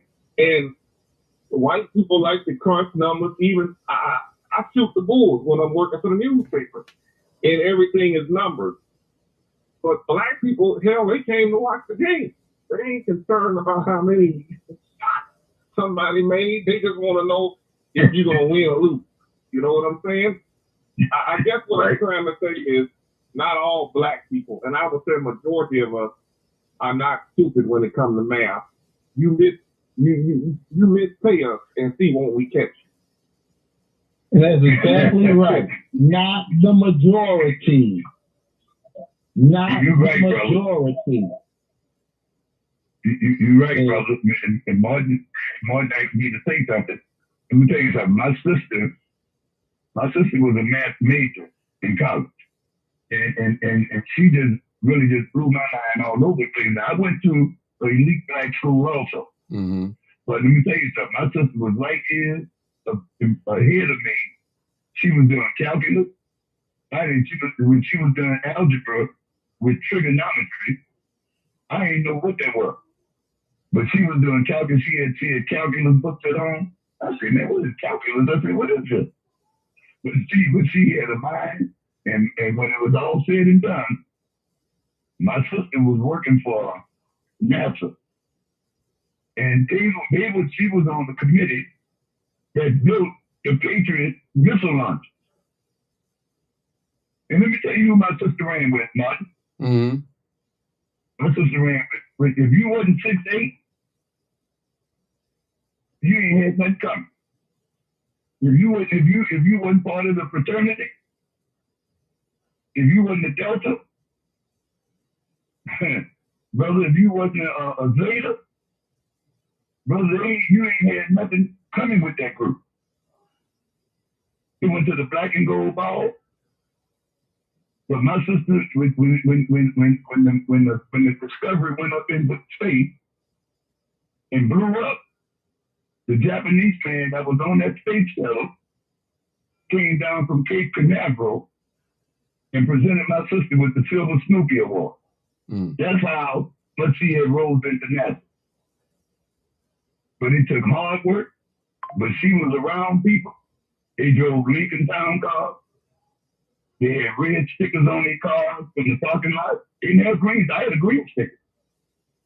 But they was riding around with red stickers and blue stickers, so that means they had elite parking. And those people is constantly, they were building new neighborhoods. You got to be on the ball, man. You have to look at yourself at some point in time and say, now what am I going to do for myself? Because other than that, you're right. You can be a housekeeper. I know people that's the housekeepers got more than what I got. But you're going to have to work for it. Mm-hmm. You're going to have to work for it. And that's just the way it is. And it's unfortunate. A lot of our people not working. Yeah. I didn't say that because they like math. No. It's not that our people don't want to work. They are working. It's just that we're paying attention to the white media who no, listen to me. I'm one of them. I rode a bike in the bitter cold of Chicago at the age in my 40s. So to say that our people don't want to work is an insult. There's a lot of young people out here that want to work. The problem is the older people don't want to listen to the young people, and they'll tell you why they don't want to work these little no going anywhere jobs. They want a job that they can see themselves thriving, not just a pay to be old job. The white boy gets him a job where he's thriving. All white people ain't working either. It's more poor white people than it is black. It's more white people on AIDS than it is black. But white people don't get stereotyped. Blacks do. It's more black fathers taking care of their families than white fathers are. But black men are stereotyped. The worst thing I hate to hear is that black people don't want to work. We do want to work, but we're not going to work for no doggone slave wages. You can't make it. You can't buy a house off of working at McDonald's or Wendy's or even out here doing DoorDash. You can't buy a house doing that. They're cutting these jobs. I work for the Park District, all right? In the Park District, what they would do is when somebody retires, they would cut that job. They would cancel it and make it a part-time job. Who in the hell can buy a house out of a part-time job? 15 hours a week. Who in the hell can do that? It's not that black people don't want to work. We don't want to work for slave wages. We want to work and be able to look back and say, yeah, I did that, and I was able to go buy this. This is what I achieved. It's not that they don't want to go to school, but honestly, sitting in school and you got to have a place to stay, if they gonna pay you to go to school, I mean, I might sound stupid, but reality check, because I went to college several times, but I also had to drop out of college because I had to pay some bills to have a place to stay. College wasn't gonna give me a place to stay. I had to have a place where I can study and not be studying under a virus. You understand what I'm saying? So black people do want to work. That's a lot. You got yours. You had yours. That's great. Some people were able to buy them a home at 24. That is so great. You got lucky. But it's a whole lot of black people out here that's struggling every day trying to make ends meet, and they still can't make it because of the way this system is set up. They even do credit checks on you for you to get a job. And on top of that, you got black people who own property who do credit checks on you just to rent a place to stay. And if your credit is bad, you could be a good tenant, but they won't rent to you. That's another issue we got going on. Housing. Yeah, it's not that black people don't want to work. They do want to work. The majority of us do want to work, but we do not want slave wages. We want thriving, not just surviving, but thriving. Okay, when you say your name, Marcus. Okay, but look at this. Okay, look at this. Okay, now here, just a few years ago, when minimum wage was at $8 an hour,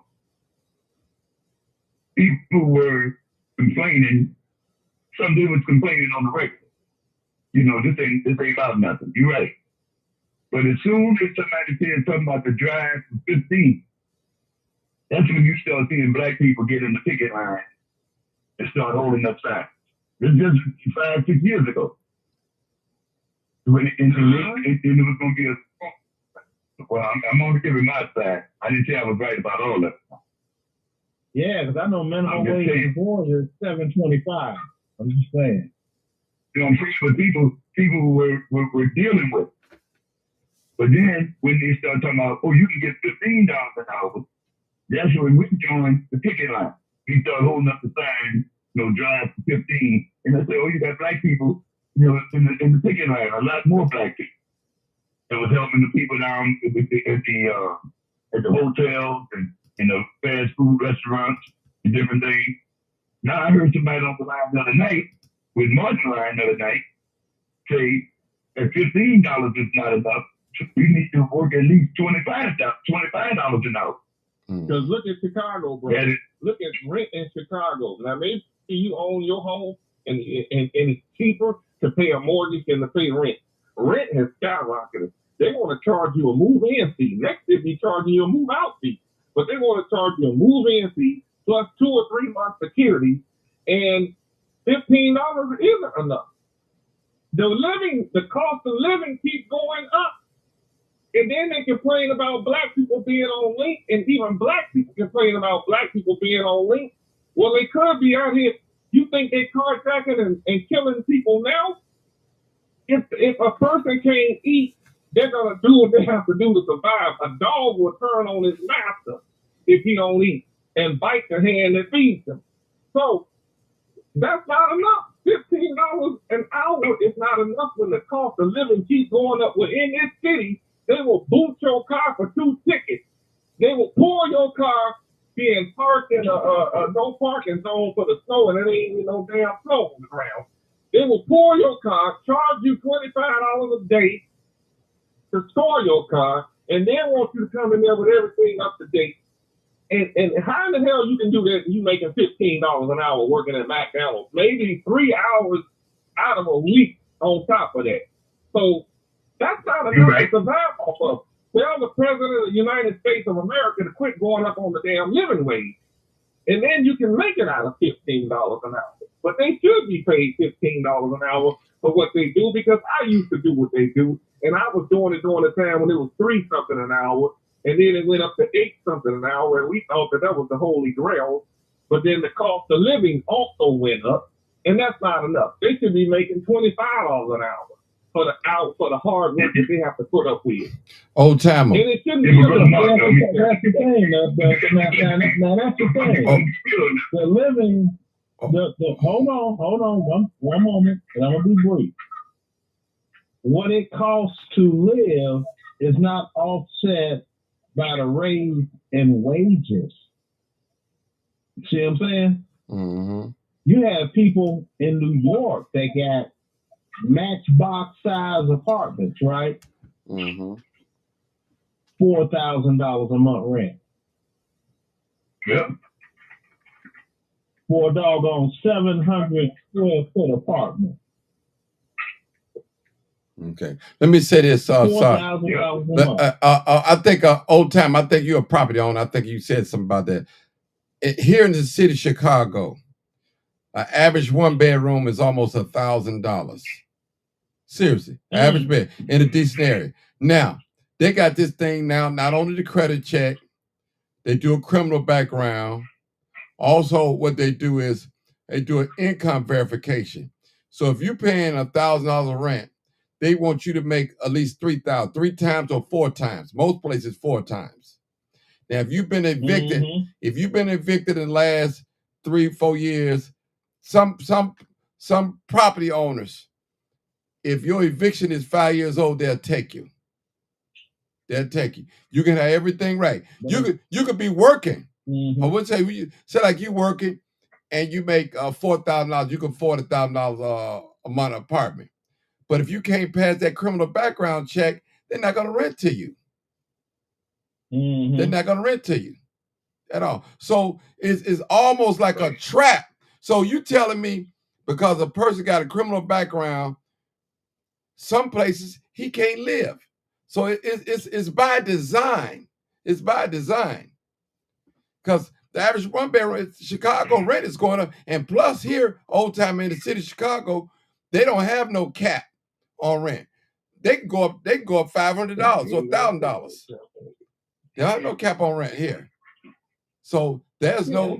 They don't have it here in Chicago. Look into the matchbox size apartments they got in that real tall building on 81st in Indiana. You may have seen that building. This big old building, right? They got a whole bunch of matchbox size apartments in there. 1 bedroom. It used to be called efficiency apartments, right? Do you know those are $1,200 a month? See, and see what that do. And see, come on now. Now listen, the unemployment rate from the ages 18 to 25 is 40% of African American youth. Now, when we look at crime, and I know all of us follow crime, we see all these young folks out here robbing, stealing, snatching, and grabbing, and look at their ages right there. But now there are jobs out here, maybe not for black people, for immigrants. That's who a lot of these big companies are seeking after. They don't need people like Marcus talking the way he's talking, because Mark is too self-sufficient. He's a thinker. They want you to do what I tell you to do. Don't challenge my authority. No, you can't take work off with pay, even though your union, you don't even know your union rules. I've seen union stewards work with the company and go against their own worker, not represent the worker. So I understand those. Yeah. So I understand your old time. Union dues with no representation. Taxation with no representation. Hello. And old timer. Paying union dues. Old timer. I feel you on a lot of stuff. You know, there are some people that don't want to work, but they don't represent all of us. A lady came on this live, I believe it was Sister Erica. She said they went to what do you call those things when they have a bunch of job fair? She said the line was down the block, all black people. And you know what the word was at the end of the day? That they was not background friendly at all. Background friendly. So all these are tactics to keep people out of the thing. And you know, if you're not educated, you don't have a skill, only thing is left to do is steal or take. You know it. And it's a man's natural instinct, even in the Bible. Old time, you can read it, you can correct me if I'm wrong. If you stealing to feed yourself, it's acceptable. But if you get caught, you got to restore it tenfold. Something like, I may not be quoting it right, but I'm going to find it. Right. So, You're right. Right. So it's a man's natural instinct to eat. Now, I don't want him stealing from me. I don't want him robbing me. I want to be able to go to work and not worry about him breaking in my house. And that's why I understand that people that's in a higher salary cap live around each other. It makes sense. It makes sense. But I'll say this. You have some people that's well off that live in Inglewood, Woodlawn, and some of these areas. You just don't know it. They're not flamboyant, flashy with it. They have a great portfolio that they probably could live anywhere in the country if they choose to. You don't know what the next man or woman have in their portfolio. I'm telling you. And you gotta understand the situation with children. You have to be in a situation of desperation to sell your body to feed your children. But a woman will do that. She will sacrifice herself to feed them babies. Well, you know what? You're right. Everything y'all saying has got a lot of truth to it. Now, what we gonna do? Yeah, I mean, ain't no man gonna go up on the north side and stroll around the Jesse Smollett area and sell himself to a man to pay their child support out of. No, that ain't gonna happen. Yeah, but see.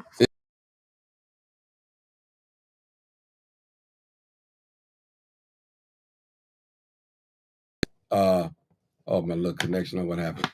Everybody, it's not everybody. I lost connection. Can you guys hear me? Okay, yeah. Yeah, my connection. Okay. Yeah, we hear you. Okay. Matter of fact, you sound better now than with the Bluetooth earlier. Okay. You're not breaking up. Okay. You were breaking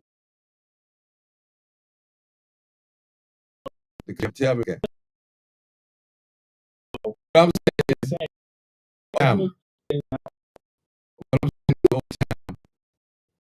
on the it's not going to white people. They run Chicago. White people. Such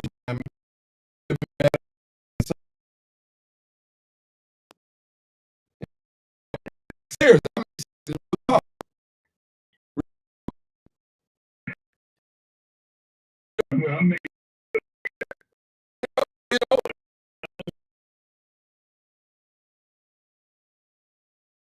Mm-hmm. Right. But when you look at a lot of old timer. I know some that wish they had it like me.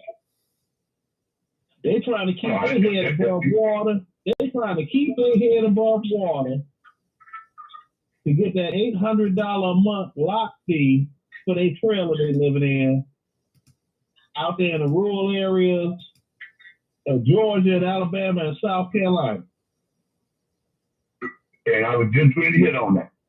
In the Appalachian Mountains and those lookout mountains up there, in those areas in South Dakota, Oklahoma, West Virginia. West Virginia. Yeah, you got a whole lot of poor white people that's been getting money from the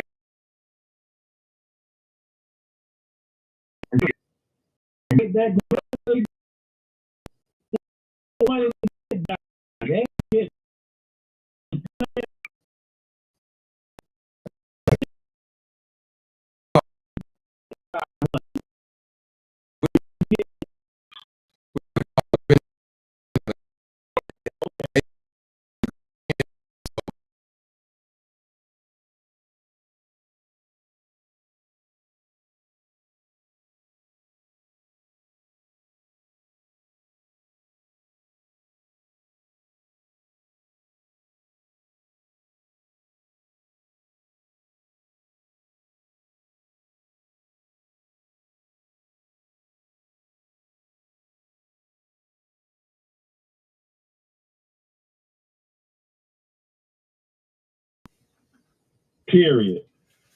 No one.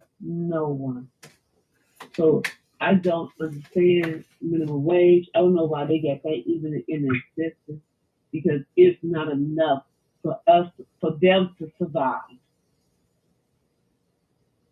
It's not minimum wage. And I'm going to be honest. I'm telling you, I worked for Loretta Hospital. We was on strike for 2 weeks. They did not want to pay the people that clean the hospital no more than $12 an hour. At first, they get $19 and $18 an hour. Look at the name. Period. None of that. That's $12 an hour is lower than minimum wage. I think minimum wage is what, 13? 15. I think it's 15 here. That I would know. But you know what, sister? If I could suggest to the people, if they are a custodian at a hospital, they need to keep applying to be a custodian at the Veterans Administration and don't stop until they get in housekeeping. So see, if you get in as housekeeping custodian in the Veterans Administration, that's a career job that comes with a pension. So I don't know. You can work for them 20 years and you get a pension after your 20 years is up. So do you think those people know that on Central? No, I know they don't. And I try to spread the information around, sister. I try to spread it around. They had the nerve to bring Jesse Jackson up there because they went 2 weeks. They went 2 weeks. So I make more than, I'm not custodian, but I'm just saying they don't want to pay them more than what minimum wage is in Chicago. That's terrible. See, old timer. See, nobody talks about they cause and conditions, man. I heard nearly. Let me say this, sister. If you got just say nearly Fuller said, if you got a slave ship, you got all the slaves in the bottom of the boat. You got 40 slaves in the bottom of the boat, and you only throw food enough for 20 of them in the bottom of the boat. What you think is gonna happen? They're gonna fight. They're gonna fight, and it's okay. And that's the way it is out here now. There's not enough, as markets say, thriving jobs, livable wage jobs. There are jobs out here, small jobs. There are definitely jobs out here. Yeah, listen. Yeah, hold it for. Wait, Mike. Go ahead. Don't let the manager get mad at you and cut your hours. Like, don't let your manager get, and you call in. Oh, okay, they're going to cut your hours. I'm just saying, like, Chicago, minimum wage, them building downtown, it's not for us. Minimum wage is ridiculous. Yeah, I need y'all, listen. I need y'all to hold it for a second, Sarge, real quick. Let me see what this other caller got to say. 1944. We're going to get ready to close it up in about another 10 minutes. 1944. We went from talking about people's salaries and stereotypes. Hey, 1944, last 4 digits of your telephone number, caller. Caller? Yeah, I'm speaking on concerning. Okay, come on, talk. What you got to say, caller? Can you hear me? I hear you now. Go ahead. Can y'all hear me? Yes, go ahead. Okay, speaking from the concerning part, like in 2010, I was fresh out of high school and making $15 an hour, working 8 hours a day. To compare to my other job working at a haunted house, where I was used to work Thursday through Sunday, and only getting paid $10 an hour. So, I mean, as far as jobs go, it's about how you conduct yourself for number one. What? Let them talk. Okay. It's about how you conduct your job, how you conduct yourself when you go to the interview. You can't go to an interview, and this is to all the young people. You can't go to the interview with some saggy pants on. You can't go to an interview. But that ain't that what we're talking about, sir. We were talking about we actually was stereotypes, but we did get to talking about how much money make on a job. So I understand, sir. I understand. But our point is, I understand. I was getting into that too with stereotyping. right? But that's no. How they stereotype. No. Listen. That's how they stereotype. Oh, okay. That's how they stereotype. Okay. Hold it. Okay, just hold it a minute. Let's just hold it a minute. Let me just say this, so I can get you kind of like on what we're talking about. We're talking about right now. We're talking about minimum wage and a living wage job. That's what we're saying. Now, don't get me wrong. A job is a job. Oatmeal beats no meal. Some money is better than no money. I understand that, but I'm just saying is we don't just want a job. We want a thriving job. We want a good government city job. Back of the garbage truck, putting signs up, putting lights up with the city. Those type of jobs right there that you can thrive and buy a home and have a family with. Now, when you making these when you making $10 and $12 an hour, you forced to live in these high crime areas. You're forced. You can't go live in the South Loop and you making $10 an hour. You can't live in Beverly making $10 an hour. You can't do it unless you're on some type of government subsidy or something like that. But them type of jobs, you're going to live in these high crime areas with these low paying jobs, low wage paying jobs. So my thing is, some of these CEOs of these companies making millions of dollars. They get a pay raise and they land off folks. It's all greed. It's corporate greed, I would call it. It's corporate greed. But that's where we at, sir. Go ahead. You could 1944. Go ahead. Silly. Yeah. Go ahead, 1944. But the thing about it is that, like I said, that just because you don't get one job, keep applying. Somebody gonna give you a job. It might not be the job that you want, but at the same time, we all gotta start from somewhere. And so you think minimum wage is enough? To me, no. But they had it on the side. So why But they had hold on, ma'am.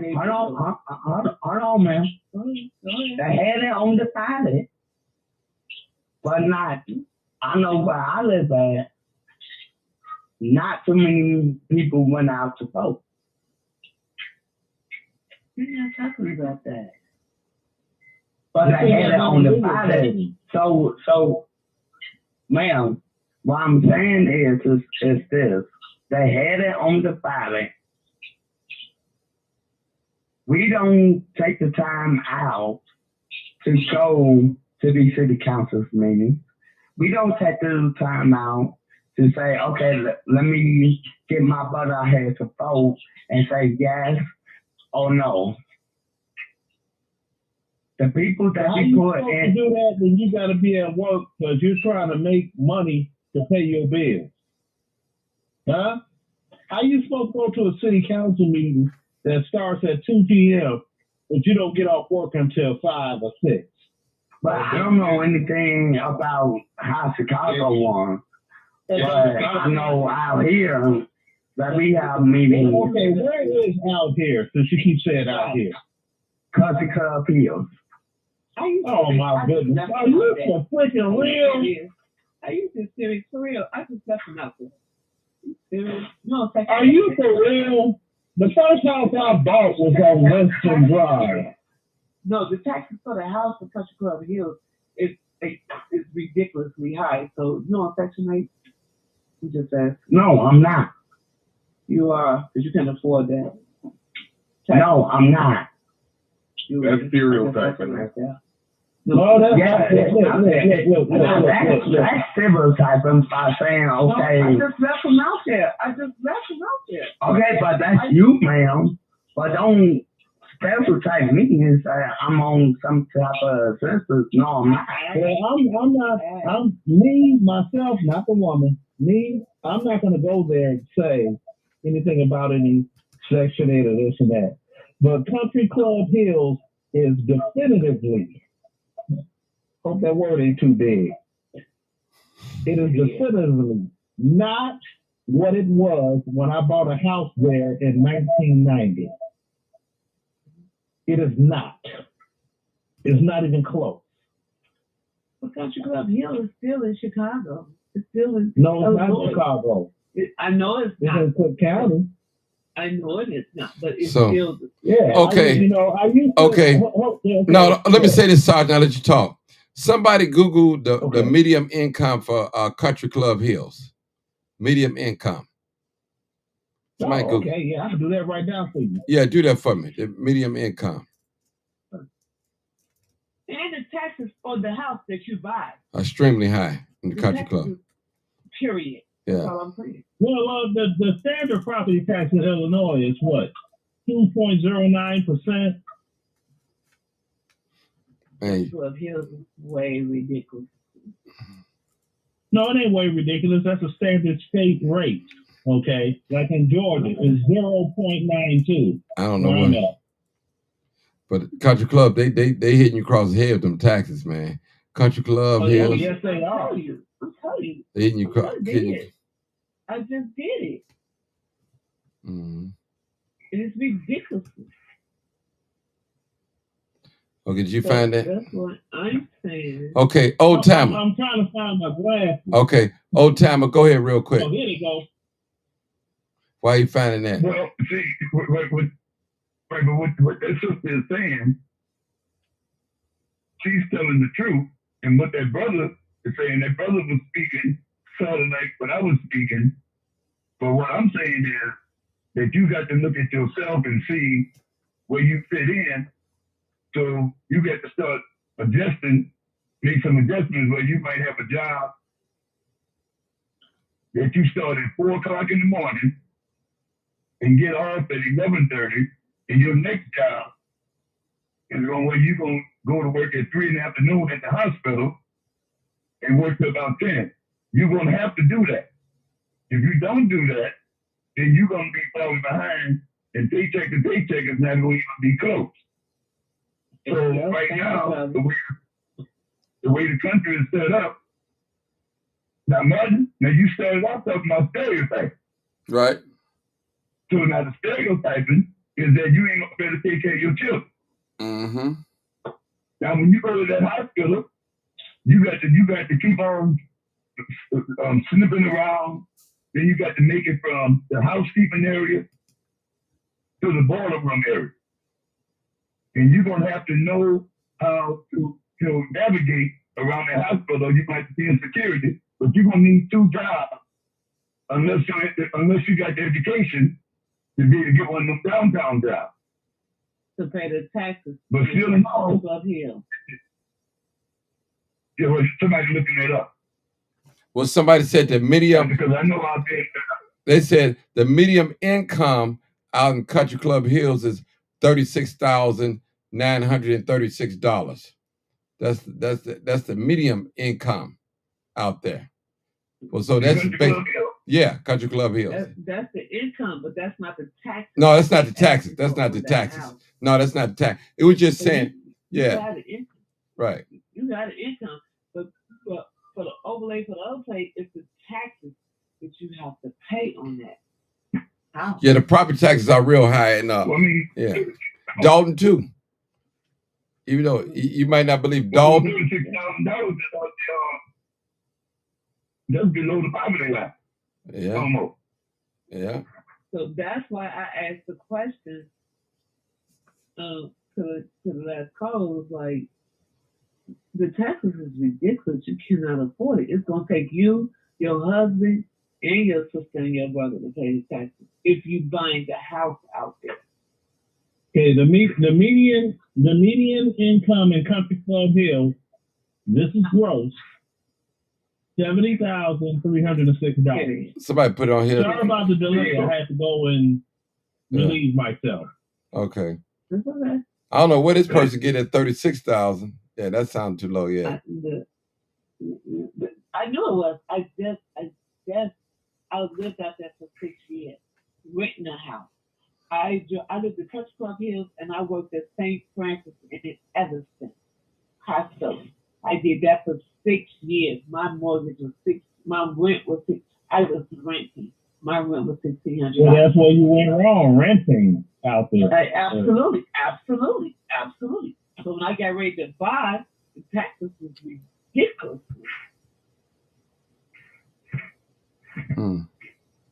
You understand what I'm saying? The taxes. All right, y'all. We gotta. Even though I'm rich.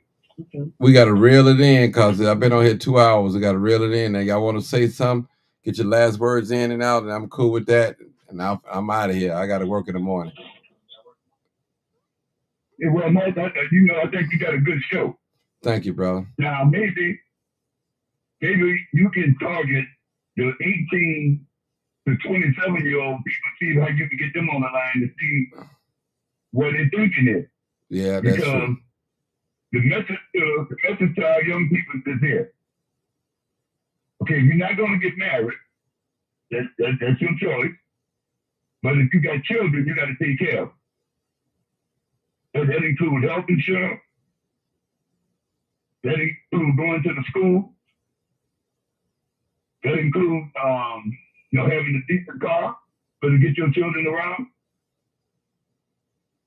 And that includes trying to buy a home.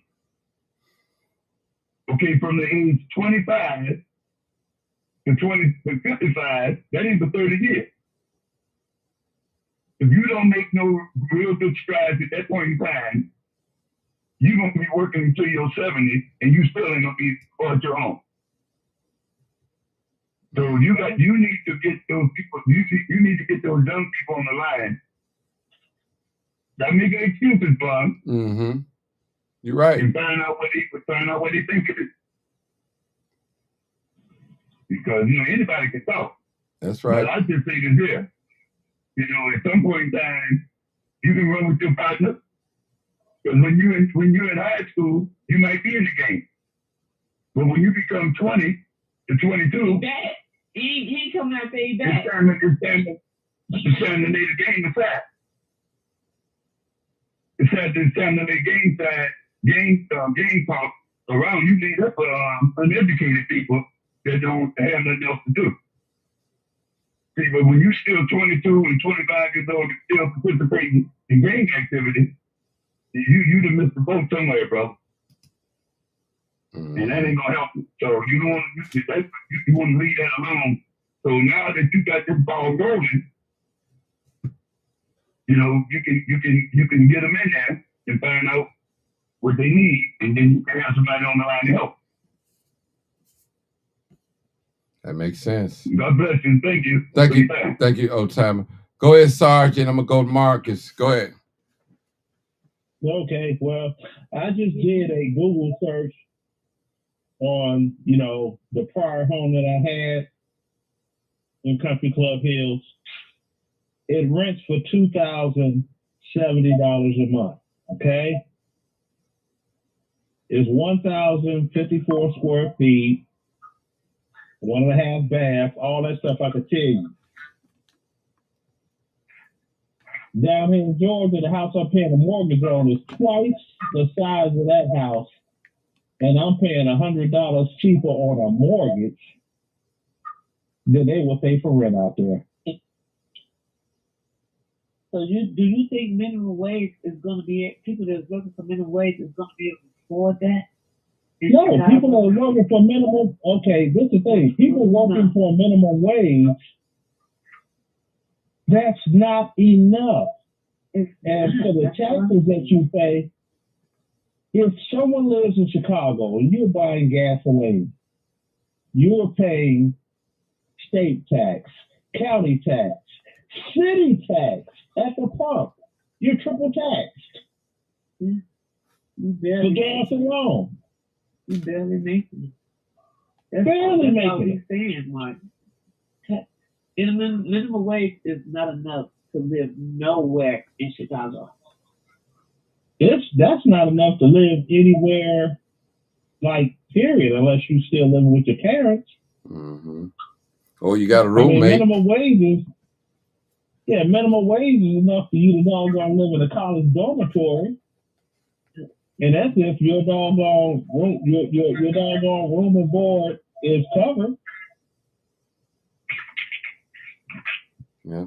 Okay. You know what I'm saying? Hold it right there. Come on, Marcus. Y'all ain't gonna have me up all night. Come on, Marcus. Well, I'll say this. Oh, we can. I know it. I know it. I'll say this. Minimum wage is not going to buy you a home. It's not going to put you in a car. Car notes alone, some people are paying $400 a month for their car notes, plus insurance, then paying rent on top of that, plus utilities. You know, this high rent doesn't include utilities. So you're doing all of that. I just want to say to the people who make these rules, how in the hell do you expect people to live? Because they don't. Man created this problem. God nor the devil didn't create this problem. Man allowed the devil to work through him and created this problem. Then people got to pay to park their cars. Then you got to pay for these city stickers here in Chicago. I'm just keeping it real. On top of that, the cost of food. Everybody don't get linked and don't qualify for it. The cost of food in general. Trump proved to us. Now, I'm not a 100% Republican, but Trump proved to us that this country got money to send everybody a check. And not no little money, but big money. He proved that to us. But those that are in power want to keep their foot on our neck and tell us we don't want to work, we lazy, and then when we come into work late because their trains and buses messed up, or somebody didn't show up for work, you got ghost buses and ghost trains here in Chicago, and they make you late, or somebody was acting stupid on the train and made you late. They want to tell you that you got excuses and talk to you like you ain't nothing because you 5 or 10 minutes late for work. That's what people are going through right now. And people are frustrated. They want thriving jobs, not surviving jobs, but thriving and surviving jobs. They want to be able to survive and have what they and they want to get Okay. and what they teach. Okay, hold it. Hold on, time. I'll let you say something. Let Marcus talk. Go ahead, Marcus. I said, then they want to tell people what they supposed to eat. You got black people telling other black people, that's my money you're buying pizza with. Your taxes ain't going toward the people that's on wait. Your taxes are going toward Charlie and James to go to the lab school. That's where your dollars are going. Your dollars ain't going in your neighborhood. It ain't going to feed your people who's on aid. Come out of that mindset, people. You want to tell people what to eat because they're poor. If a poor person wants to take his link and buy him some pizza every night, that's his business. Willie Wilson once said, can't nobody tell me how to spend my money. That's my money. That's the same way with the poor. We need to come out of that. These rich people don't want to give, they want to take, and the only time they want to give is when it's coast turkeys and toy season. And right now, we're going through coast turkeys and toy season. But after January the 1st, won't nobody be giving out no toys. Won't nobody be giving out no food. Well, people don't get no food and toys. They want jobs, thriving jobs, not just surviving jobs. You ain't, people just, I hear people talking about, you got to get a job. You got to have a job to pay some bills. What about going on vacation? What about going out of town? What about having a good time? God meant for us to live good. God meant for everybody to prosper. He doesn't hate the rich, but he hates greedy people. And that's what we're dealing with, greedy people. It's money out here. This country got plenty of money. It got money to burn. But don't want to pay its citizens for what they're worth and then bring in these migrants. They work cheap. And another thing, I'll close with this. I live on a block, again, where there's affluent black people. And all you see is the Mexicans cutting our damn grass. Black homeowners hiring the Mexicans to cut their damn grass. Black churches hiring the Mexicans and the migrants to clean up their church when it's people who go to their church that don't even have a damn job. Forgive me, Martin, for cursing.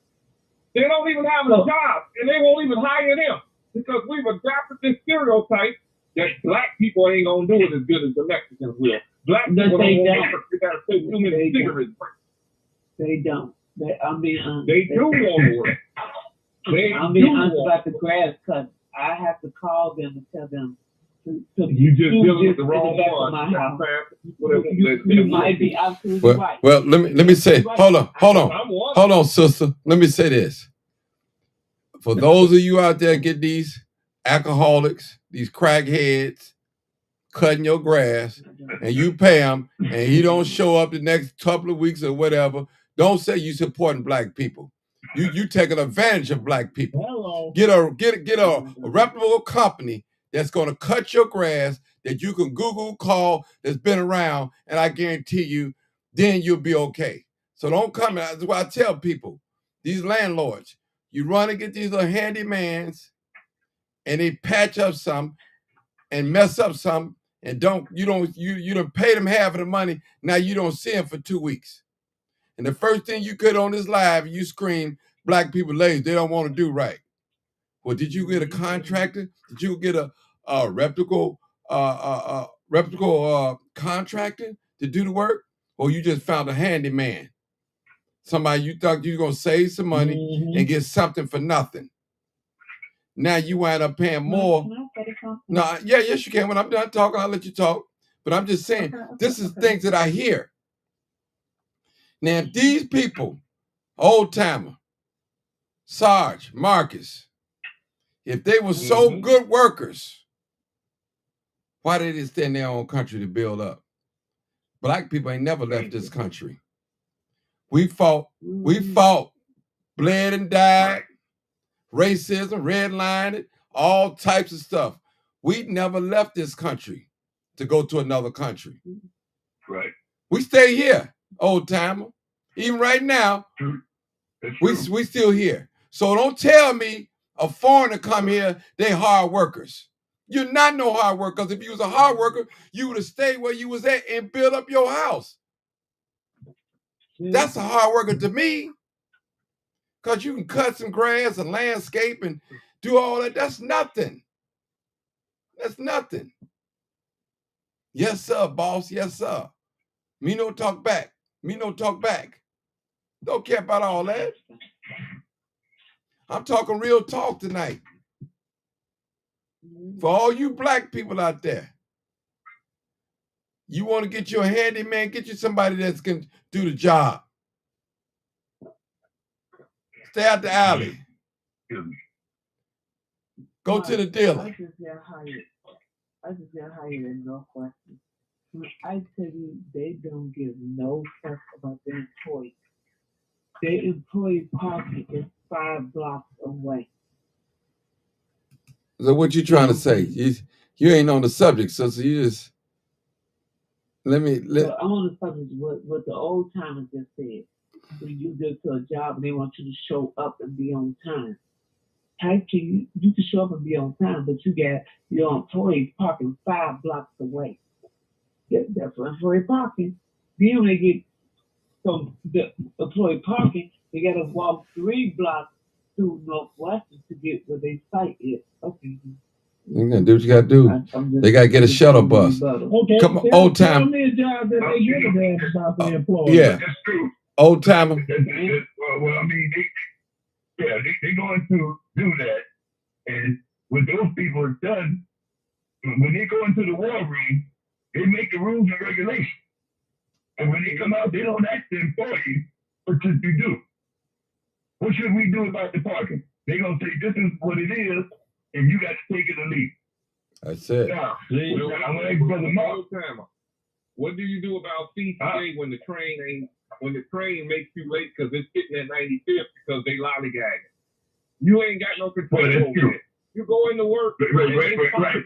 because CTA made you late, or some fool, somebody got up on the train, held the door like these kids who hold the door, and the train is stuck and can't move, and you ain't got no control over that situation. I think what these employees need to understand is that in this day and age, there are things happening and make people late. They're not intentionally late. Everybody don't drive a car. And even in traffic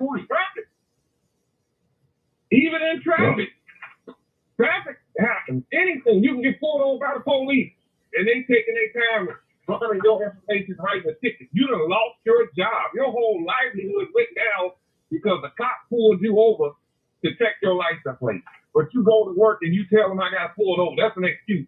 Or you go to work. For instance, you go to work. The train made me late. You should have left out early. I used to ride these trains and buses, okay? You can leave out 2 and 3 hours early. And you should be on time. But CTA get to acting up. Somebody that show up for work. Somebody sick on the train. Somebody that got shot on the train. And it's police activity. They don't honor that, right?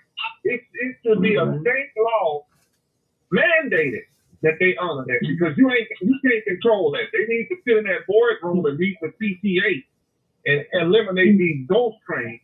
These companies need to get on public transportation. I'm just telling it like it is. And maybe some of them need to ride public transportation to understand what their employees go through.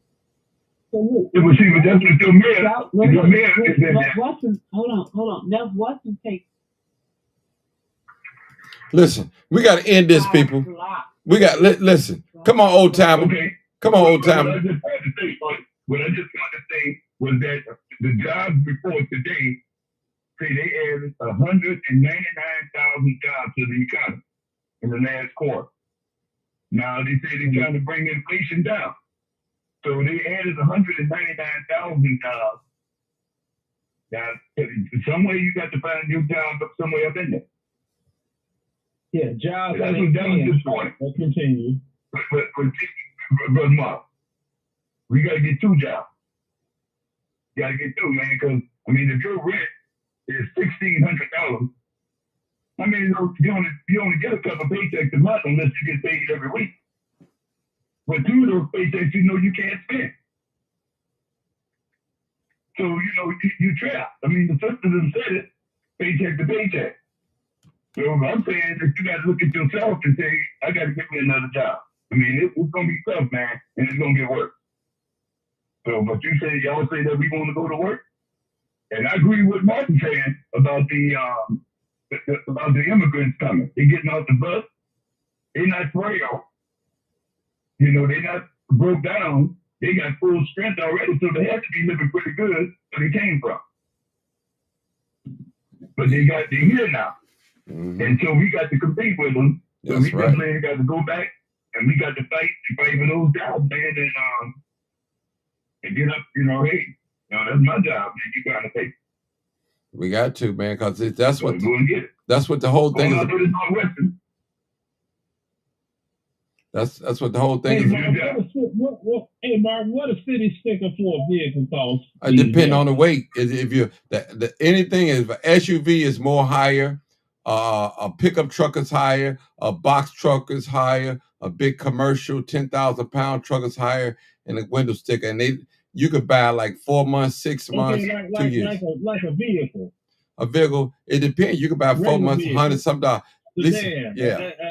SUV. Oh man. Well, one truck, I think a window sticker costs $250. Whoa!